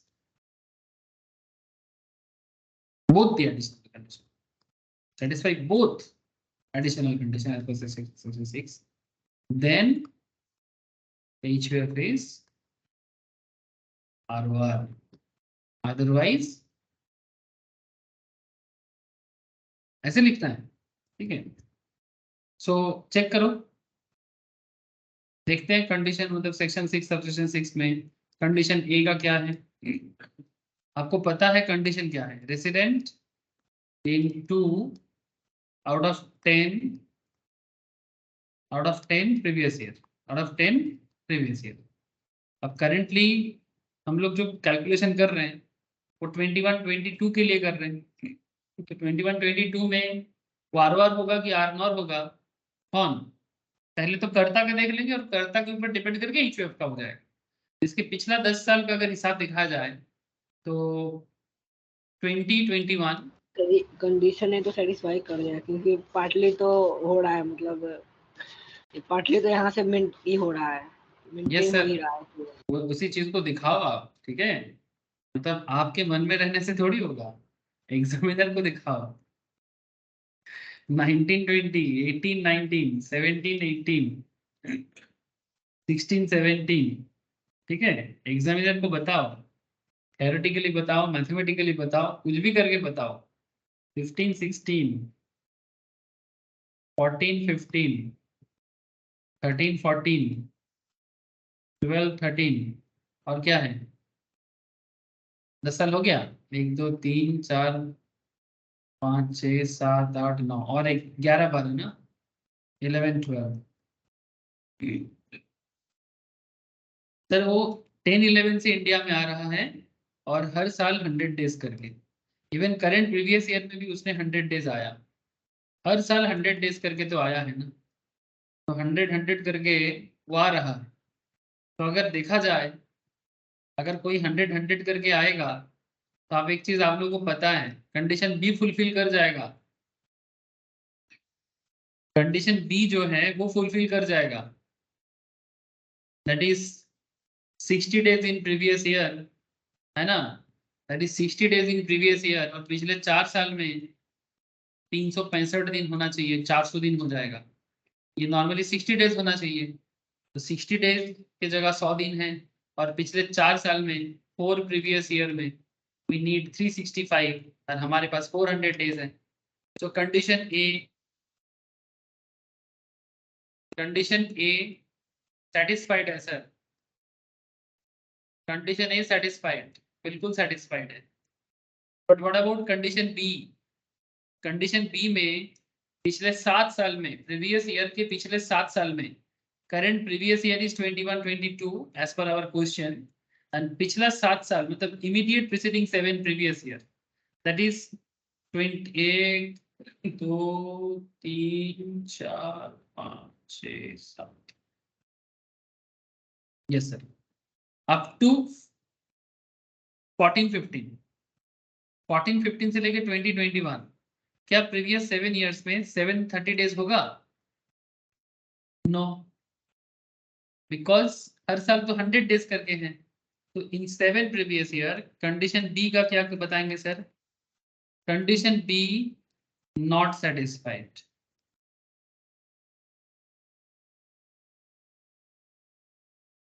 as only 700 days instead of 730 days. So condition में दोनों कंडीशन फुलफिल होना चाहिए, कंडीशन ए कंडीशन बी दोनों fulfil होना चाहिए, but as per our calculations मतलब हम लोग देख पा रहे हैं सर, वो सिर्फ एक ही कंडीशन फुलफिल कर पा रहा है। सो हम लोग इतना लिखेंगे कि ये सेटिस्फाई कंडीशन से,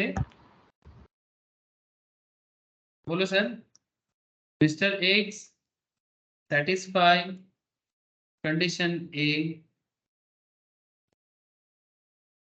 of section 6 subsection 6 but fails to satisfy condition B of section 6 subsection 6. So HUF is करता नहीं, मिस्टर एक्स का रेसिडेंशियल पूछा नहीं था, मिस्टर एक्स के बेसिस पे HUF का रेसिडेंशियल पूछा। तो HUF इज क्या? HUF रेसिडेंट तो प्रूव हो चुका था, बिजनेस पार्टली कंट्रोल हो रहा था, इसलिए रेसिडेंट तो प्रूव हो चुका था, रेसिडेंट ऑलरेडी प्रूव्ड था। नाउ HUF ROR है कि RNOR है? बताओ sir. RNOR RNOR। This is how you should answer the residential status of HUF. बोलो सर, क्या आप लोगों को बात समझ में आया? Yes sir. बाकी 2 कंडीशंस जो है वो आप लोग घर पे ट्राई करना, ठीक है? हो जाना चाहिए। अच्छा मैं देखता हूँ, टाइम मिले तो करा देता हूँ सर, ठीक है? नहीं तो आप लोगों से होना चाहिए। इसी तरह से एक क्वेश्चन यहाँ पर भी लास्ट दिन में डिस्कस कर रहा था, रेसिडेंशियल स्टेटस के ऊपर, HUF के ऊपर था, आई थिंक एग्जाम्पल 5, देखता हूँ सर, मिल जाए तो बता दें।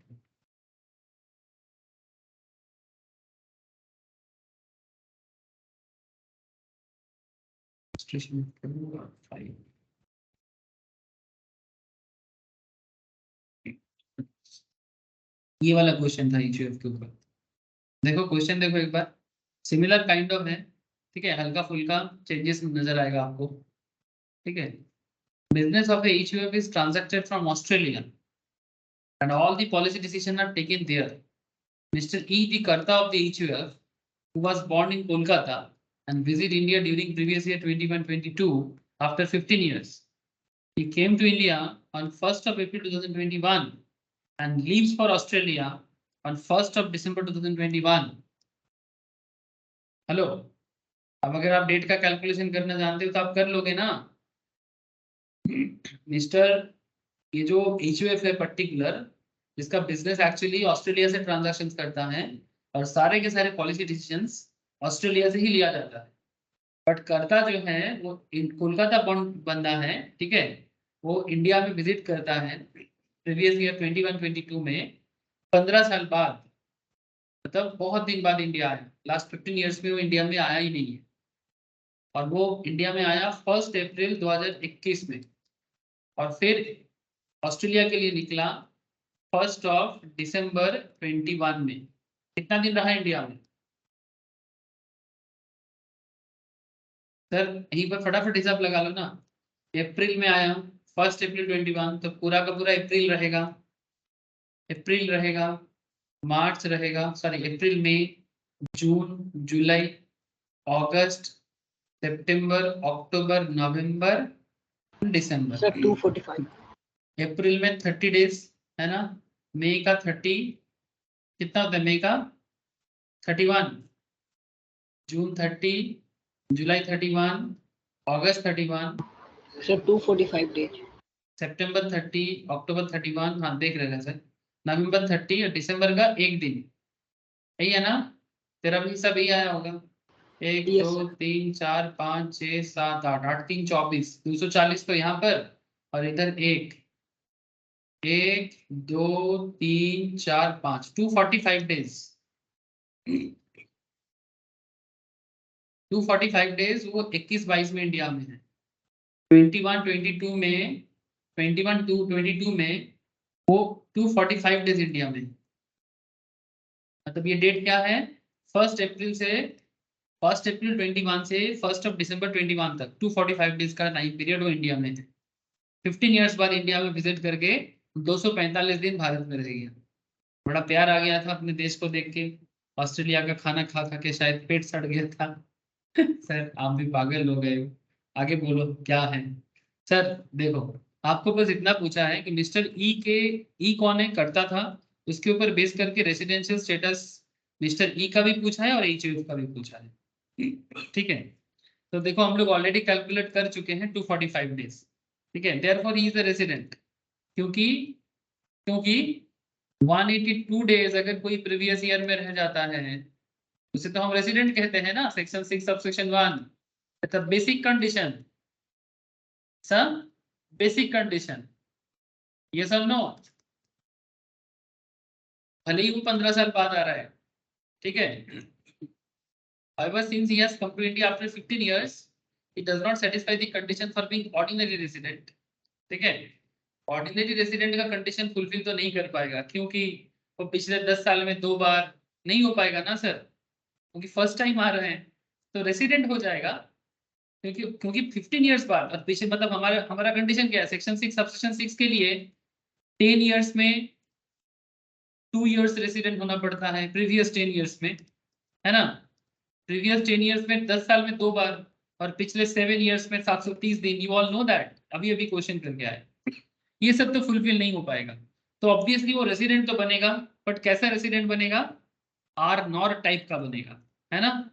रेसिडेंट तो है, mister E is a resident, but what type of resident, R NOR type का रेसिडेंट। इसका मेन रीजन है कि वो 15 साल बाद इंडिया आया है, तो इसका कोई प्रीवियस रिकॉर्ड नहीं है 21-22 से पहले, मतलब 21-22 से पहले पिछले 4 साल का तो कोई रिकॉर्ड बिल्कुल नहीं है। Therefore, residential status of Mr. E for previous year 21-22 is resident but not ordinary resident. अब देखना पड़ेगा सर एचयूएफ का क्या करें, एचयूएफ का क्या करें सर, ऑस्ट्रेलिया में बिजनेस ट्रांजैक्शंस होता है, पॉलिसी डिसीजंस भी ऑस्ट्रेलिया से ही लिया जाता है, तो control and management is from Australia, जो ऑस्ट्रेलिया कहाँ है, होली आउटसाइड इंडिया। एक इत्तेफाक देखो, एक कोइंसिडेंस देखो सर, ऑस्ट्रेलिया अभी इंडिया में आया है सर खेलने के लिए, है ना, Australian cricket team, recently Australian prime minister भी इंडिया आया था मोदी जी के साथ बिजनेस डील करने।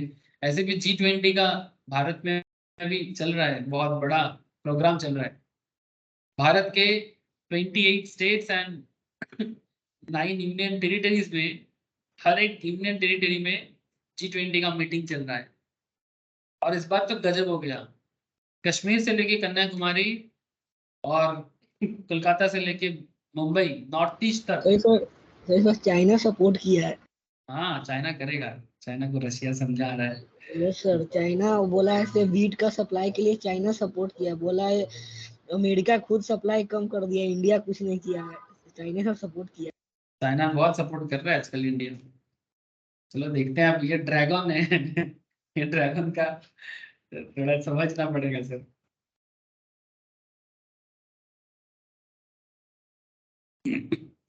ठीक है, चाइना के साथ हमारा दोस्ती था, ऑलवेज था, दोस्ती था बोल गई तो गौतम बुद्ध चाइना होके ही तो हमारा रिलीजियंस को, मतलब जो इंडियन कल्चर्स को स्प्रेड कर पाया था ना सर। तो बुद्धा ने जो यस गौतम बुद्धा या उनका टीचिंग्स, जो इवन चाइनीज लोग जो मार्शल आर्ट जानते हैं ना सर, जिसको हम लोग कुंग फू कराटे ये सब बोलते हैं ना, ये सब कोई चाइनीज कॉन्सेप्ट नहीं है। हाँ, उसमें चाइनीज कॉन्सेप्ट बाद में इंक्लूड हुआ है, बट ये भी एक्चुअली इंडियन कॉन्सेप्ट है। साउथ इंडिया का एक चोल राजा का बेटा था जो राजपाट छोड़ के, ठीक है, उनका नाम है बोधिधर्म। वो भी गौतम बुद्ध के इस पे इंस्पायर्ड हो गया था। आप लोग रिसर्च कर सकते हो बोधि धर्मा, ठीक है। बोधि धर्मा बाद में अपना ये जो मार्शल आर्ट्स का जो कॉन्सेप्ट है, जिसको हम लोग कुंग फू कराटे बोलते हैं, ठीक है, ये इसको तिब्बत होके, पहले तिब्बत तिब्बत में पूरा एकदम कॉन्सेप्ट था, फिर तिब्बत होके चाइना, ठीक है, इस तरह से चाइना होके जापान, साउथ कोरिया, ऐसे जगह में, फिर धीरे धीरे अब इसके साथ साथ इधर से भी काफी सारे लोग इंडोनेशिया साइड में मतलब बुद्धिस्ट कॉन्सेप्ट को, टीचिंग्स मतलब इंडियन टीचिंग्स को पूरा स्प्रेड किया। अब देखो, इंडियन टीचिंग्स है, टीचिंग्स तो इंडिया का ही है ऑब्वियसली, इसमें कोई डाउट नहीं है। अब गौतम बुद्धा को वो लोग मानते हैं तो सबकी उसको बुद्धिस्ट टीचिंग्स मानने लगे, और उसी को बौद्ध धर्म बोलते हैं, ठीक है, जो गौतम बुद्ध के टीचिंग्स पे अपना जिंदगी को चलाते हैं। सो चाइना के साथ हमारा रिलेशंस बहुत ही अच्छा हुआ करता था, बीच में बहुत कुछ हुआ है। अब इसका क्या बताए सर, नहीं तो आप बोलोगे सर फिर से इतिहास में चले गए। सर मैं कभी कभी सोचता हूँ आजकल कि अगर मैं कॉमर्स में नहीं आता तो शायद इतिहास में कुछ अच्छा होता, लेकिन एक्चुअली उस बचपन का अगर मैं बात करूँ तो उस टाइम पे हिस्ट्री बिल्कुल अच्छा नहीं लगता। बट जितना समय जा रहा है, history, any kind of history, मतलब से आर्कियोलॉजी से लेके मॉडर्न हिस्ट्री तक, हर चीज में बहुत ज्यादा इंटरेस्ट आ जा रहा है। पता नहीं तो क्या थे, क्या हो गए, ठीक है भाई, गाना है ना, क्या कहाँ से क्या से क्या हो गए देखते देखते, बड़ा सुंदर सा गाना।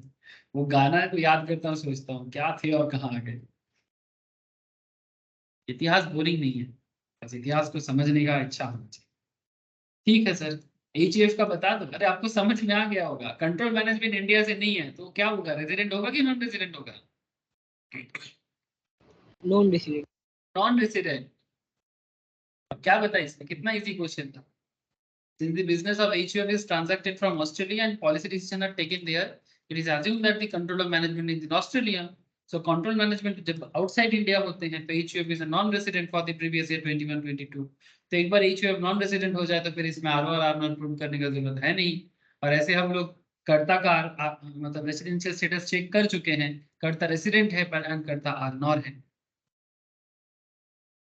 बहुत पॉपुलर ये दोनों कॉन्सेप्ट एग्जाम के लिए बहुत पॉपुलर माना जाता है, इंडिविजुअल का रेसिडेंशियल स्टेटस एंड एचयूएफ का रेसिडेंशियल स्टेटस। समझ रहे सर, याद रखिएगा, बस इतना याद रखने से चलेगा।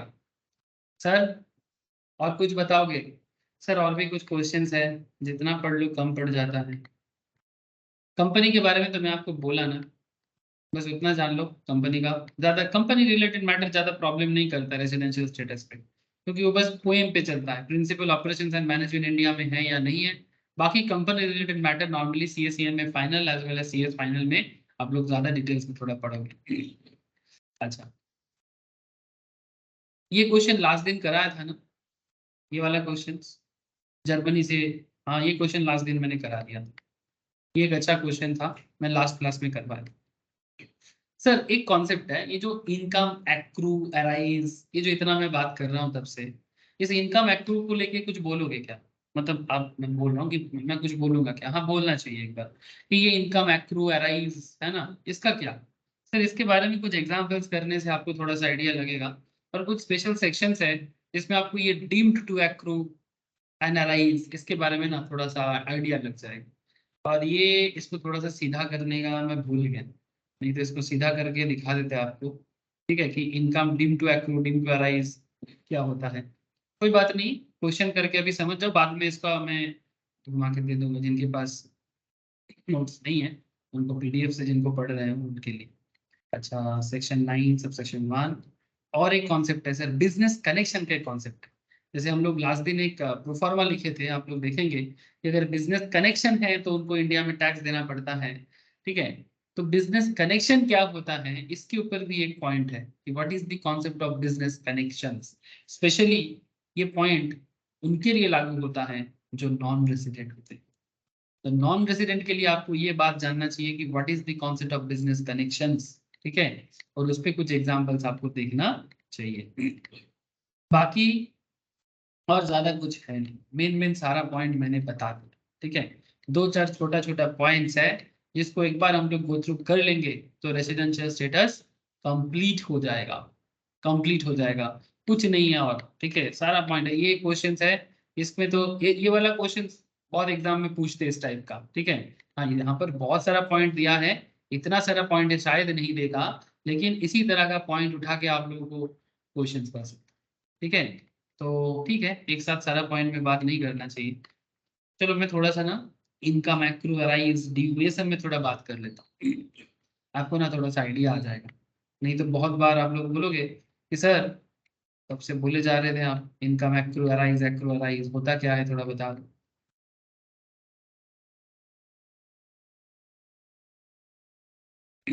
देखो सिंपल कुछ पॉइंट्स है। Accrue refers to the right to receive income, मतलब किसी को, ये आप लोग भी इनका अकाउंट्स में भी पढ़ते हो ना, अकाउंट्स क्या है, अकाउंट्स का जो प्रिंसिपल्स है अकाउंटिंग स्टैंडर्ड्स में भी बोला जाता है, specially accounting principles and conventions में बोला जाता है कि अकाउंट्स क्या है, ये एक्रूड बेसिस प्रिंसिपल में चलता है। जो मिला नहीं, जो मिलेगा, उस प्रिंसिपल्स पे हम लोग अकाउंट्स करते हैं, है ना सर। डेटर को मैंने बेचा पर पैसा मिला नहीं, फिर भी अकाउंट्स में डेटर को एंट्री करते हैं ना। हाँ, डेटर डेटर का एंट्री होता है कि नहीं, यस सर। है ना, एग्जैक्टली। मतलब ये जो इनकम रिसीव होगा, हुआ नहीं, दैट इज कॉल्ड एक्ट। या फिर किसी को पेमेंट करना है, मैंने किया नहीं, ये भी एक्ट है। बट हम लोग यहाँ पर रिसीव में बात करेंगे because this is all about income tax. Payment related matter पे जरूरत नहीं है, बिकॉज इनकम टैक्स में इनकम की तरफ सोचना पड़ता है, इनकम है या नहीं। So accrue refers to the right to receive income, whereas due refers to right to enforce payment of the same, ठीक है। accrue और due में फर्क देखो, due बेसिकली आपका किसी के पास बाकी है, पेमेंट ड्यू, और accrue का मतलब है कि आपको इनकम हुआ है बट अभी मतलब आपका राइट आ चुका है तो आपको मिल जाएगा। सिंपल बात है, कोई बंदा ऑफिस में ज्वाइन किया, ठीक है, कॉन्ट्रैक्ट करके, जिस दिन उसने मंथ का स्टार्ट कर दिया उसका राइट टू रिसीव जनरेट हो गया, जानते हो, सैलरी मिलेगा ही उसको, बस जैसे ही एक मंथ कंप्लीट होगा उसके अकाउंट में सैलरी देना पड़ेगा। सैलरी पर्सन अगर वो रेगुलर ऑफिस जा रहा है, ठीक है, obviously as per the terms of contract month के स्टार्टिंग से ही उनका राइट टू रिसीव जनरेट हो जाता है। हमारे घर में जो काम वाली दीदी काम करने आते हैं, मान लो काम वाली मौसी बोलो, दीदी बोलो, जो बोलना है बोलो, जिस दिन से वो स्टार्टिंग ऑफ द मंथ से काम करने आ रहे हैं, मंथ खत्म होगा उनको पेमेंट मिलेगा, तो उनका पेमेंट एक्रू हो चुका था एकदम स्टार्टिंग ऑफ द डे से। बैंक का इंटरेस्ट भी इसी तरह से एक्रू होता है ना। आपको अगर बैंक मंथली इंटरेस्ट देता है, क्वार्टर इंटरेस्ट देता है, हाफ ईयरली इंटरेस्ट देता है या एनुअल इंटरेस्ट देता है, तो एक इंटरेस्ट कंप्लीट होगा, सेकेंड इंटरेस्ट एक्रू होना चालू हो जाएगा, फिर एक फाइनल डेट पे आपके अकाउंट में वो पर्टिकुलर इंटरेस्ट शो करेगा, जो आप बैंक अकाउंट में चेक कर सकते हैं, ठीक है। आप कभी कभी देखो कि बैंक इंटरेस्ट क्रेडिटेड ऐसा करके आता है, तो ये एक्रू का तो यही मतलब है सर। तो for example salary for work done in December will accrue throughout the month, बोल दिया day to day, but will become due on salary bill being passed on 31st December on 1st January. Similarly, on government securities, interest payable on specified days arise during the period of holiday holding day to day, but will become due for payment on the specified dates. जैसे कि bank interest, government, यहाँ पर government securities बोला, जो लोग government securities में पैसा रखते हैं उनके केस में भी सेम कॉन्सेप्ट होता है। तो यहाँ पर ये चीज बोला है सर कि interest on government securities usually, एक ये गवर्नमेंट सिक्योरिटीज क्या होता है, गवर्नमेंट सिक्योरिटीज फाइनेंशियल इंस्ट्रूमेंट जिसमें आप पैसा लगा सकते हो sir, is usually payable on specified dates, say on 1st January and 1st July. In all such cases, the interest would be said to accrue from 1st July to 31st December. मतलब अगर आपको बोला है कि 1st जनवरी को interest मिलेगा, तो interest मिलेगा 1st जनवरी को, लेकिन ये एक्रू होगा 1st जुलाई से लेके 31st दिसंबर के बीच में, और 1st जनवरी को आपके अकाउंट में हिट करेगा। एक्रू तो हुआ है ना, राइट टू रिसीव तो जनरेट हुआ है ना, वही बात कहना चाहता है, ठीक है। It must be noted that income which has been taxed on accrual basis cannot be assessed again on receipt basis.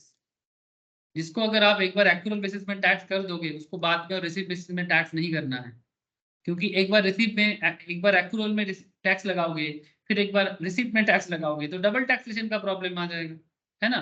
तो इसलिए अकाउंटिंग ट्रीटमेंट में ये चीज बहुत ध्यान रखना पड़ता है। तो with the view to removing difficulties and clarifying doubts in taxation of income, section मतलब explanation 1 to section 5 specifically provides that, section 5 में बोला है that an item of income accruing or arising outside India shall not be deemed to be received in India. जो income India के बाहर generate होगा उसे India में डीम्ड भी नहीं माना जाएगा, merely because it is taken into account in balance sheet prepared in India. ठीक है, अगर इनकम इंडिया के बाहर जनरेट हुआ है तो वो बाहर का ही इनकम है, उसको deemed to be received in India नहीं मानेंगे। सिमिलरली सेक्शन 5 में एक्सप्लेनेशन 2 में बोला है that once an item of income is included in the assessed total income and subjected to tax on the ground of its accrual or deemed accrual, it cannot again be included in the person's total income and subject to tax either in the same or in a subsequent year on the ground it received, whether actual or deemed. मतलब एक बार अगर आप due basis में कर देते हो, accrual basis में कर लेते हो, तो फिर बाद में जब रिसीप्ट होगा तब फिर से और उसको टोटल इनकम पे काउंट ना करें, क्योंकि ऑलरेडी वो डीम्ड में टोटल इनकम पे काउंट हो चुका है, तो बार बार नहीं कर सकते, ठीक है। डबल टैक्सेशन नहीं होगा, एक्रुअल में हो रहा है कि रिसीप्ट बेसिस में हो रहा है, ये चीज क्लैरिटी से होना चाहिए। एक ही बार होगा, या तो रिसीप्ट में करो या तो एक्रुअल में करो। अगर एक्रुअल में हो रहा है, एक्चुअली ये डेट का मैटर है, नहीं तो क्या है ना, बाद में बहुत सारा हिसाब मिलता नहीं है, इसीलिए कौन सा चीज एक्रुअल में होता है, ज्यादातर चीजें अकाउंट्स में इसीलिए एक्रुअल होता है। There are very few concept जहां पर आपको रिसीप्ट बेसिस में मिलता है। ये सब प्रैक्टिस में जब आप लोग आपका टैक्सेशन प्रैक्टिस या अकाउंटिंग प्रैक्टिस बढ़ाओगे ना, आपको रेगुलर बेसिस में काम करते करते पता चल जाएगा कि किस चीज में एक्रुअल हो रहा है, किस चीज में रिसीप्ट हो रहा है, बट ये दोनों चीज देखना पड़ेगा, इस बात का ध्यान रखिएगा। एंड सेक्शन 9 का एक कॉन्सेप्ट है, certain types of income are deemed to accrue or arise in India even though they may actually accrue or arise outside India. हो सकता है कि कुछ इनकम भारत के बाहर एक्रू अराइज हो, बट उसे हम लोग इंडिया का ही मानेंगे। सर ऐसा कैसे? ये पूरा लिस्ट यहाँ पर शॉर्ट में बोला था, बट इसको मैं अभी टेढ़ा करना पॉसिबल हो पाएगा? मेरा ये वाला पीडीएफ जो है ना, ये आई थिंक नहीं हो पाएगा, रोटेट नहीं हो पाएगा, क्योंकि ये पेड वर्जन तो नहीं है, ये पीडीएफ रीडर वर्जन है। नहीं तो यहाँ पर ना ऑप्शन होता है, इसको मैं कर सकता था, बट ये इसमें नहीं होगा सर, इस पर्टिकुलर पीडीएफ में तो नहीं होगा। ठीक है, मैं इसको बाद में आप लोगों को बता दूंगा, या फिर आप लोगों के पास है तो आप एक बार गो थ्रू कर लेना। पीडीएफ मोबाइल में तो घूम जाएगा, बट लैपटॉप में मैं कैसे घूमूं?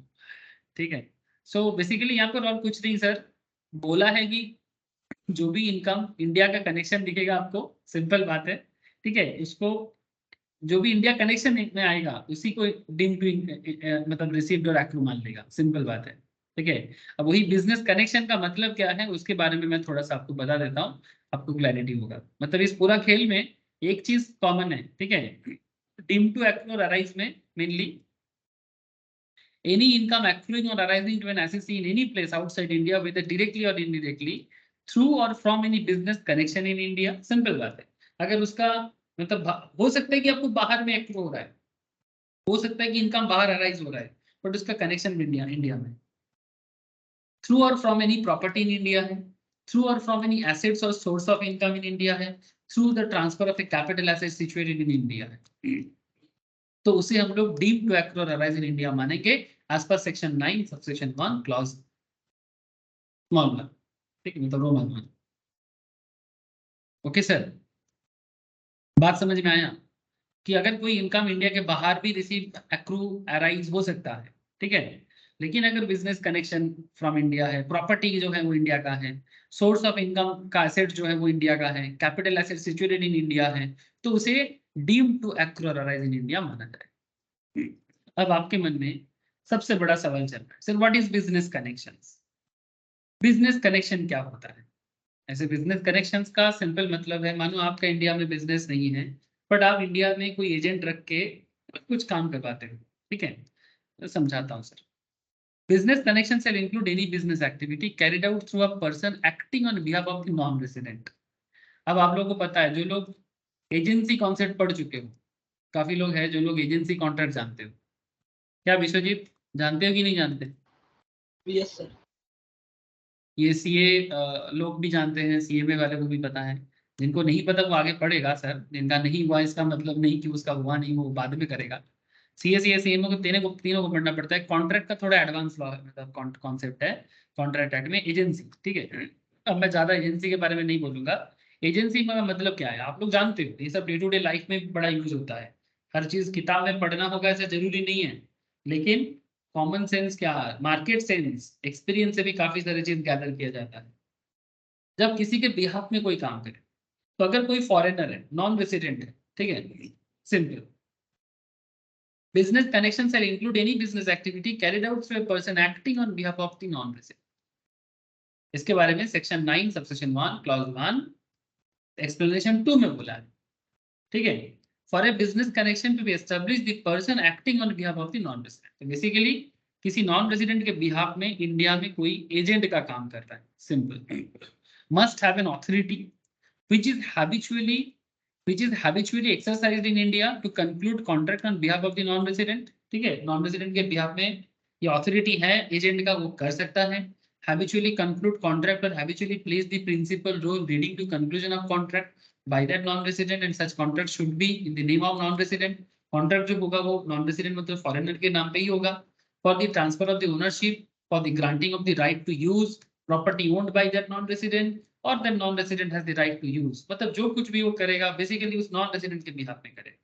For the provision of service by that non resident, जो कुछ भी वो करेगा on the behalf of the non resident करेगा। तो अगर कोई नॉन रेसिडेंट के बिहाफ में इंडिया में किसी के पास कोई अथॉरिटी है तो उसे हम लोग बिजनेस कनेक्शन कैटेगरी में रखते हैं।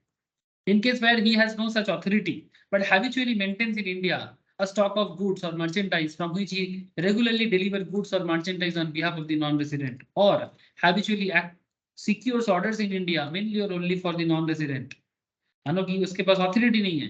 Further, there may be situation when the person acting on behalf of the non-resident secure order of other non-resident. In such situations, business connection for other non-resident is established.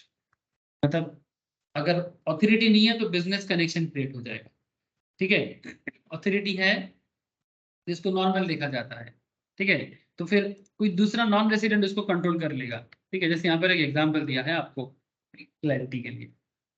मानो mister A mister X के behalf में acting करते हैं, mister A mister X के behalf में acting करते हैं।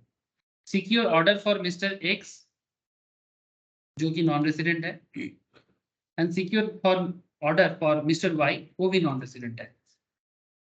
अगर सिक्योर एक्स के लिए, एक्स नॉन रेसिडेंट है, उनके लिए मिस्टर ए ऑर्डर जनरेट कर रहा है इंडिया से, तो बिजनेस कनेक्शन डायरेक्टली एस्टेब्लिश्ड है। पर वाई के केस में कुछ अलग बात कहा है, business connection established mister Y के केस में if mister X is controlled by mister Y, point to be noted. अगर इस मिस्टर एक्स को मिस्टर वाई कंट्रोल करे तो बिजनेस कनेक्शन है। Mister Y is controlled by mister X, मतलब एक दूसरे को, मिस्टर एक्स वाई को कंट्रोल करता है या मिस्टर वाई एक्स को कंट्रोल करता है, तो भी बोलेंगे कि हाँ बिजनेस कनेक्शन एस्टैब्लिश्ड है। Commonly controlled by mister Z, कोई मिस्टर जेड है जो कॉमनली कंट्रोल करते हैं, being the person who control mister X as well as mister Y, मतलब सम अदर नॉन रेसिडेंट जो मिस्टर जेड है जो कॉमनली एक्स को भी कंट्रोल करता है और वाई को भी कंट्रोल करता है। अगर ऐसा कुछ भी होता है तो हम लोग ये मानेंगे कि मिस्टर ए जो है वो सभी के बिहाफ पे बिजनेस कनेक्शन कर रहे हैं। यहाँ पर बात समझ में आए सर? बोलो। ये होता है बिजनेस कनेक्शन, सिंपल बात है, ऑर्डर सिक्योर करके देना इंडिया में बैठ के। अगर डायरेक्टली नाम पे हो रहा है तो कोई दिक्कत नहीं, वो बिजनेस कनेक्शन बन जाएगा। तो बिजनेस कनेक्शन में क्या है ना, टैक्स लायबिलिटी क्रिएट हो जाता है। अगर बिजनेस कनेक्शन एस्टेब्लिश नहीं होगा तो टैक्स लायबिलिटी में प्रॉब्लम नहीं होता है। अगर एजेंट का इंडिपेंडेंट स्टेटस है तो उसे बिजनेस कनेक्शन नहीं माना जाएगा। जो एजेंट है अगर उसका इंडिपेंडेंट स्टेटस है, the connection however shall not be established where the Non-resident मतलब agents having independent status are not be included in business connections. Business connection, however, shall not be established where the non-resident carries on business activity through a broker, general commission agent, or any other agent having an independent status. If such a person is acting in the ordinary course of business. Independent मतलब वो agent का ही काम करते हैं, बदले में पैसा लेता है, मतलब उसके बिहाफ में नहीं आया है, उसका काम ही एजेंसी का है. A broker, general commission agent, or any other agent shall be deemed to have been independent status where it does not work mainly or only for the non-resident. मतलब वो बेसिकली नॉन रेजिडेंट के लिए नहीं काम करते, वो उसको अपना काम करते हैं, नॉन रेजिडेंट उनसे काम करवा सकता है बिकॉज वो एजेंसी का उसका बिजनेस है. You will, however, not be considered to have an independent status in the three situation explained above. मतलब अगर मिस्टर ए इस तीन सिचुएशंस में ऑर्डर सिक्योर कर रहा है मिस्टर एक्स के लिए, मिस्टर वाई के लिए, और मिस्टर वाई के साथ मिस्टर वाई में मिस्टर एक्स का कनेक्शन है, मतलब कंट्रोल है, मिस्टर वाई को मिस्टर एक्स कंट्रोल करता है, या फिर कोई थर्ड जेड पार्टी है जो मिस्टर एक्स वाई दोनों को कंट्रोल करता है, ऐसा है तो उसको बिजनेस कनेक्शन माना जाएगा. बात समझ में आ रहा है सर? और एक इंटरेस्टिंग फैक्ट है सर, ये जो पूरा खेल है, ये जो भी एजेंट करता है बिजनेस कनेक्शन के नाम पे, पर business is carried on in India through a person referred to in 1 2 3 जो भी हम लोग अभी पढ़ के आए, उसे हम लोग डीम टू एक्ट और अराइज इन इंडिया बोलेंगे. लेकिन सिग्निफिकेंट इकोनॉमिक प्रेजेंस भी होना चाहिए. Explanation 2A of 9 subsection 1 clause 1 में. अब what is significant economic presence? किसी का अगर इंडिया में सिग्निफिकेंट इकोनॉमिक प्रेजेंस है, ये कैसे पता चलता है? मतलब काफी भारी मात्रा में उसका इकोनॉमिक प्रेजेंस इंडिया में है. इसके लिए भी एक डेफिनेशन दिया है. In respect of any good service और property carried out by a non resident with any person in India, मतलब कोई नॉन रेसिडेंट है जो इंडिया में कोई प्रॉपर्टी को मेंटेन कर रहा है, including provisions of download of data software in India. India में कोई सॉफ्टवेयर डाउनलोड वगैरह होता है, आजकल बहुत सारे कंपनी है जैसे गोडैडी है ना, वेब होस्टिंग कराते हैं, बहुत सारे ऐसे हैं, सॉफ्टवेयर डेवलपमेंट कंपनी, सैस, ठीक है, बहुत सारे हैं, B2B पे बहुत चलता है. तो अगर उनका aggregate payment arising from such transactions और transaction during the previous year अगर 2 करोड़ से ज्यादा है, तो हम लोग मानेंगे कि उसका इंडिया में नॉन रेसिडेंट एजेंट के थ्रू से काम कर रहा है, बट उनका सिग्निफिकेंट इकोनॉमिक प्रेजेंस है इंडिया में. ठीक है. और दूसरा एक पॉइंट है, systematic and continuous soliciting of business activities और engaging in interaction with users in India, the number of users should be at least 3 lakh. अगर किसी बिजनेस एक्टिविटी का कोई भी मैटर 3 लाख से ज्यादा यूजर्स है किसी का, तो भी माना जाएगा नॉन रेसिडेंट का इंडिया में सिग्निफिकेंट इकोनॉमिक प्रेजेंस है. तो टर्नओवर का बात करें तो 2 करोड़ के ऊपर, और यूजर्स का बात करें तो कम से कम 3 लाख यूजर्स होगा, तो इसको मानेंगे सिग्निफिकेंट इकोनॉमिक प्रेजेंस. और सिग्निफिकेंट इकोनॉमिक प्रेजेंस मतलब बिजनेस कनेक्शन जबरदस्त, बिजनेस कनेक्शन जबरदस्त है. तो इसमें जो भी इनकम बनेगा इंडिया में टैक्स देना पड़ेगा सर. समझ में आ रहा है? हेलो, आप लोगों को बात समझ में आ रही? Yes sir. ठीक है, मतलब एकदम कॉमन सेंस भी लगा सकते हो कि फॉरेनर या नॉन रेसिडेंट बंदा इंडिया से कमा रहे हैं. ये एक एग्जांपल दें. Mr. David, an Indian citizen, age 40, government employee serving Ministry of External Affairs, left India for the first time as on 31st of March 2021 due to his transfer to High Commission of Canada. He did not visit India any time during the previous year 21-22. He has received the following income for the financial year 21-22. मतलब ये ऐसा हो गया कि कोई job लेके India छोड़ के जा रहा है, सैलरी दिया 5 lakh, foreign allowance not included in, पहले सैलरी में काउंट नहीं है 4 लाख का, interest on FD bank in India में 1 lakh, agricultural land in Nepal में है 2 lakh, income from house property in Nepal है 2.5 लाख. ठीक है. आपको पूछा है कि ग्रॉस टोटल इनकम काउंट करके बताओ 22-23 में क्या होगा. ठीक है. डेविड जो है इंडियन सिटीजन है, एज 40 के हैं, मतलब बिलो 60 में है, गवर्नमेंट एम्प्लॉय है, मिनिस्ट्री ऑफ एक्सटर्नल अफेयर्स में काम करते हैं, फर्स्ट टाइम ट्रांसफर लेके हाई कमीशन ऑफ कनाडा में जा रहा है, और वो इंडिया में प्रीवियस ईयर 21-22 में नहीं है, और उन्होंने कुछ इनकम 21-22 में इंडिया में किया है, जिसमें सैलरी है, फॉरेन अलाउंस है, इंटरेस्ट इन बैंक में FD इंटरेस्ट है, एग्रीकल्चरल लैंड नेपाल में है उसपे से इनकम है, और प्रॉपर्टी नेपाल में है वहां पे से इनकम है. तो जस्ट आस्क यू कि असेसमेंट ईयर 22-23 में इस मिस्टर डेविड का इनकम टैक्स का क्या मतलब, रेसिडेंशियल स्टेटस के तहत टैक्सेबिलिटी का क्या करें. तो सबसे पहले देखो, कॉमन सेंस पहले लगाओ. As per section 6 subsection 1, Mr. David is a non-resident for the assessment year 22 since he was not present in India in 21-22. Simple बात है, 21-22 में इंडिया में एक ही दिन भी नहीं है, मतलब ना तो 182 का केस बनेगा ना तो 60 दिन का केस बनेगा। तो नॉन रेसिडेंट तो हो गया ना सर। हेलो बोलो, आप लोग को बात समझ में आया कि क्यों वो नॉन रेसिडेंट हुआ? अरे बोलो सर, नॉन रेसिडेंट क्यों हुआ समझ में आया ना? अब आगे देखो, ये थोड़ा एक्सेप्शनल पॉइंट्स है। As per section 5 subsection 2, a non-resident is chargeable to tax in India only in respect of following income received or deemed to be received in India, income accrue or arising or deemed to accrue or arise in India। ये दोनों case है, अभी हम लोग वही पढ़ रहे थे। तो in view of the above provisions, income from agriculture in Nepal and income from house property in Nepal would not be chargeable to tax in the hands of David, assuming that the same were received in Nepal, है ना? So income from salary payable by the government to a citizen of India for service rendered outside India is deemed to accrue or arise in India। मतलब वो Canada high commission में काम करते हैं, but किसके लिए काम करते हैं? हेलो, कनाडा हाई कमीशन में मिस्टर डेविड काम करते हैं, बट किसके लिए काम करते हैं? इंडिया के लिए काम करते हैं ना। तो इनकम का डीम्ड एक्ट राइज कहां से हुआ है? इंडिया से हुआ है। और वो कौन सा सेक्शन बता रहा है? Section 9 subsection 1 clause 3। Hence, such income is taxable in the hands of Mr. David, even though he is a non-resident। वो non-resident है, बट क्योंकि income deemed to accrue arise India से है, तो वो इनकम पे लिए इनकम पे मतलब इनकम टैक्स इंडिया में उनको देना पड़ेगा।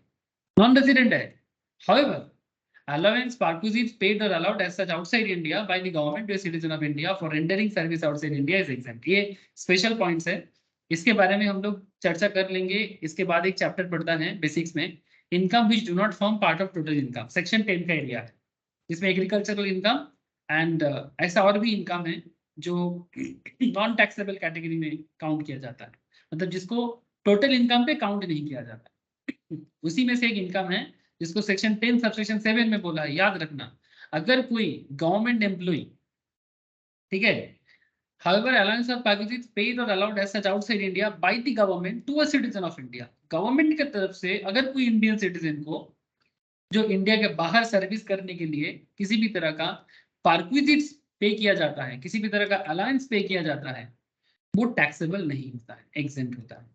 तो foreign allowance of 4 lakh is exempt under section 10 subsection 7।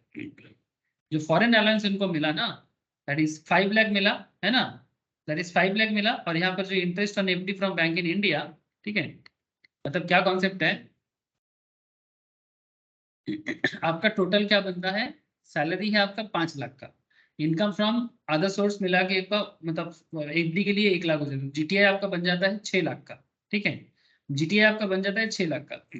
और फॉरेन अलाउंस कितना था उनका, एक सेकेंड, फॉरेन अलाउंस कितना था रे, 4 लाख ही था, सॉरी।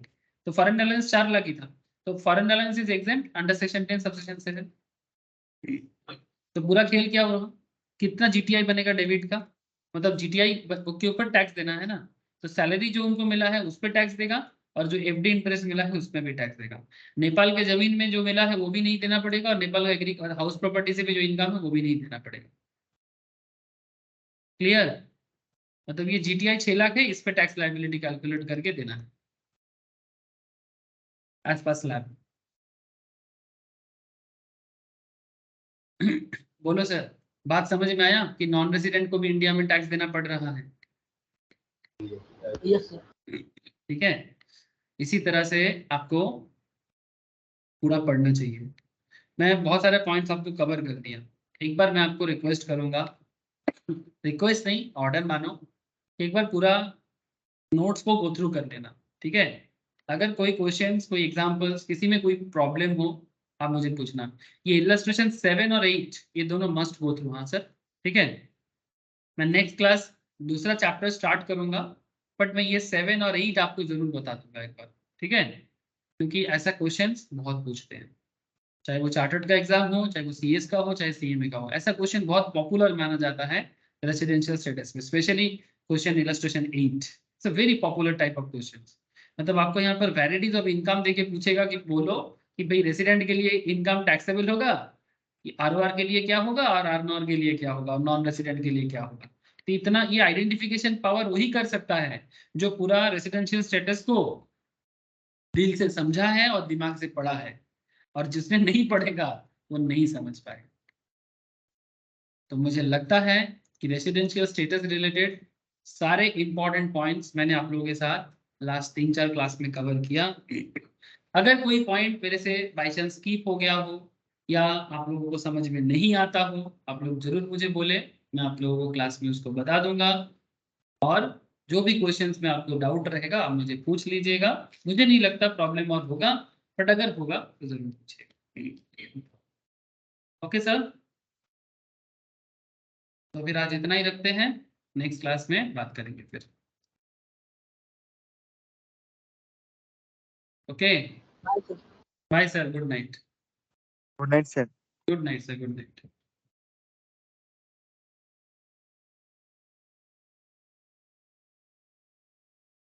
यस सनन बोलो।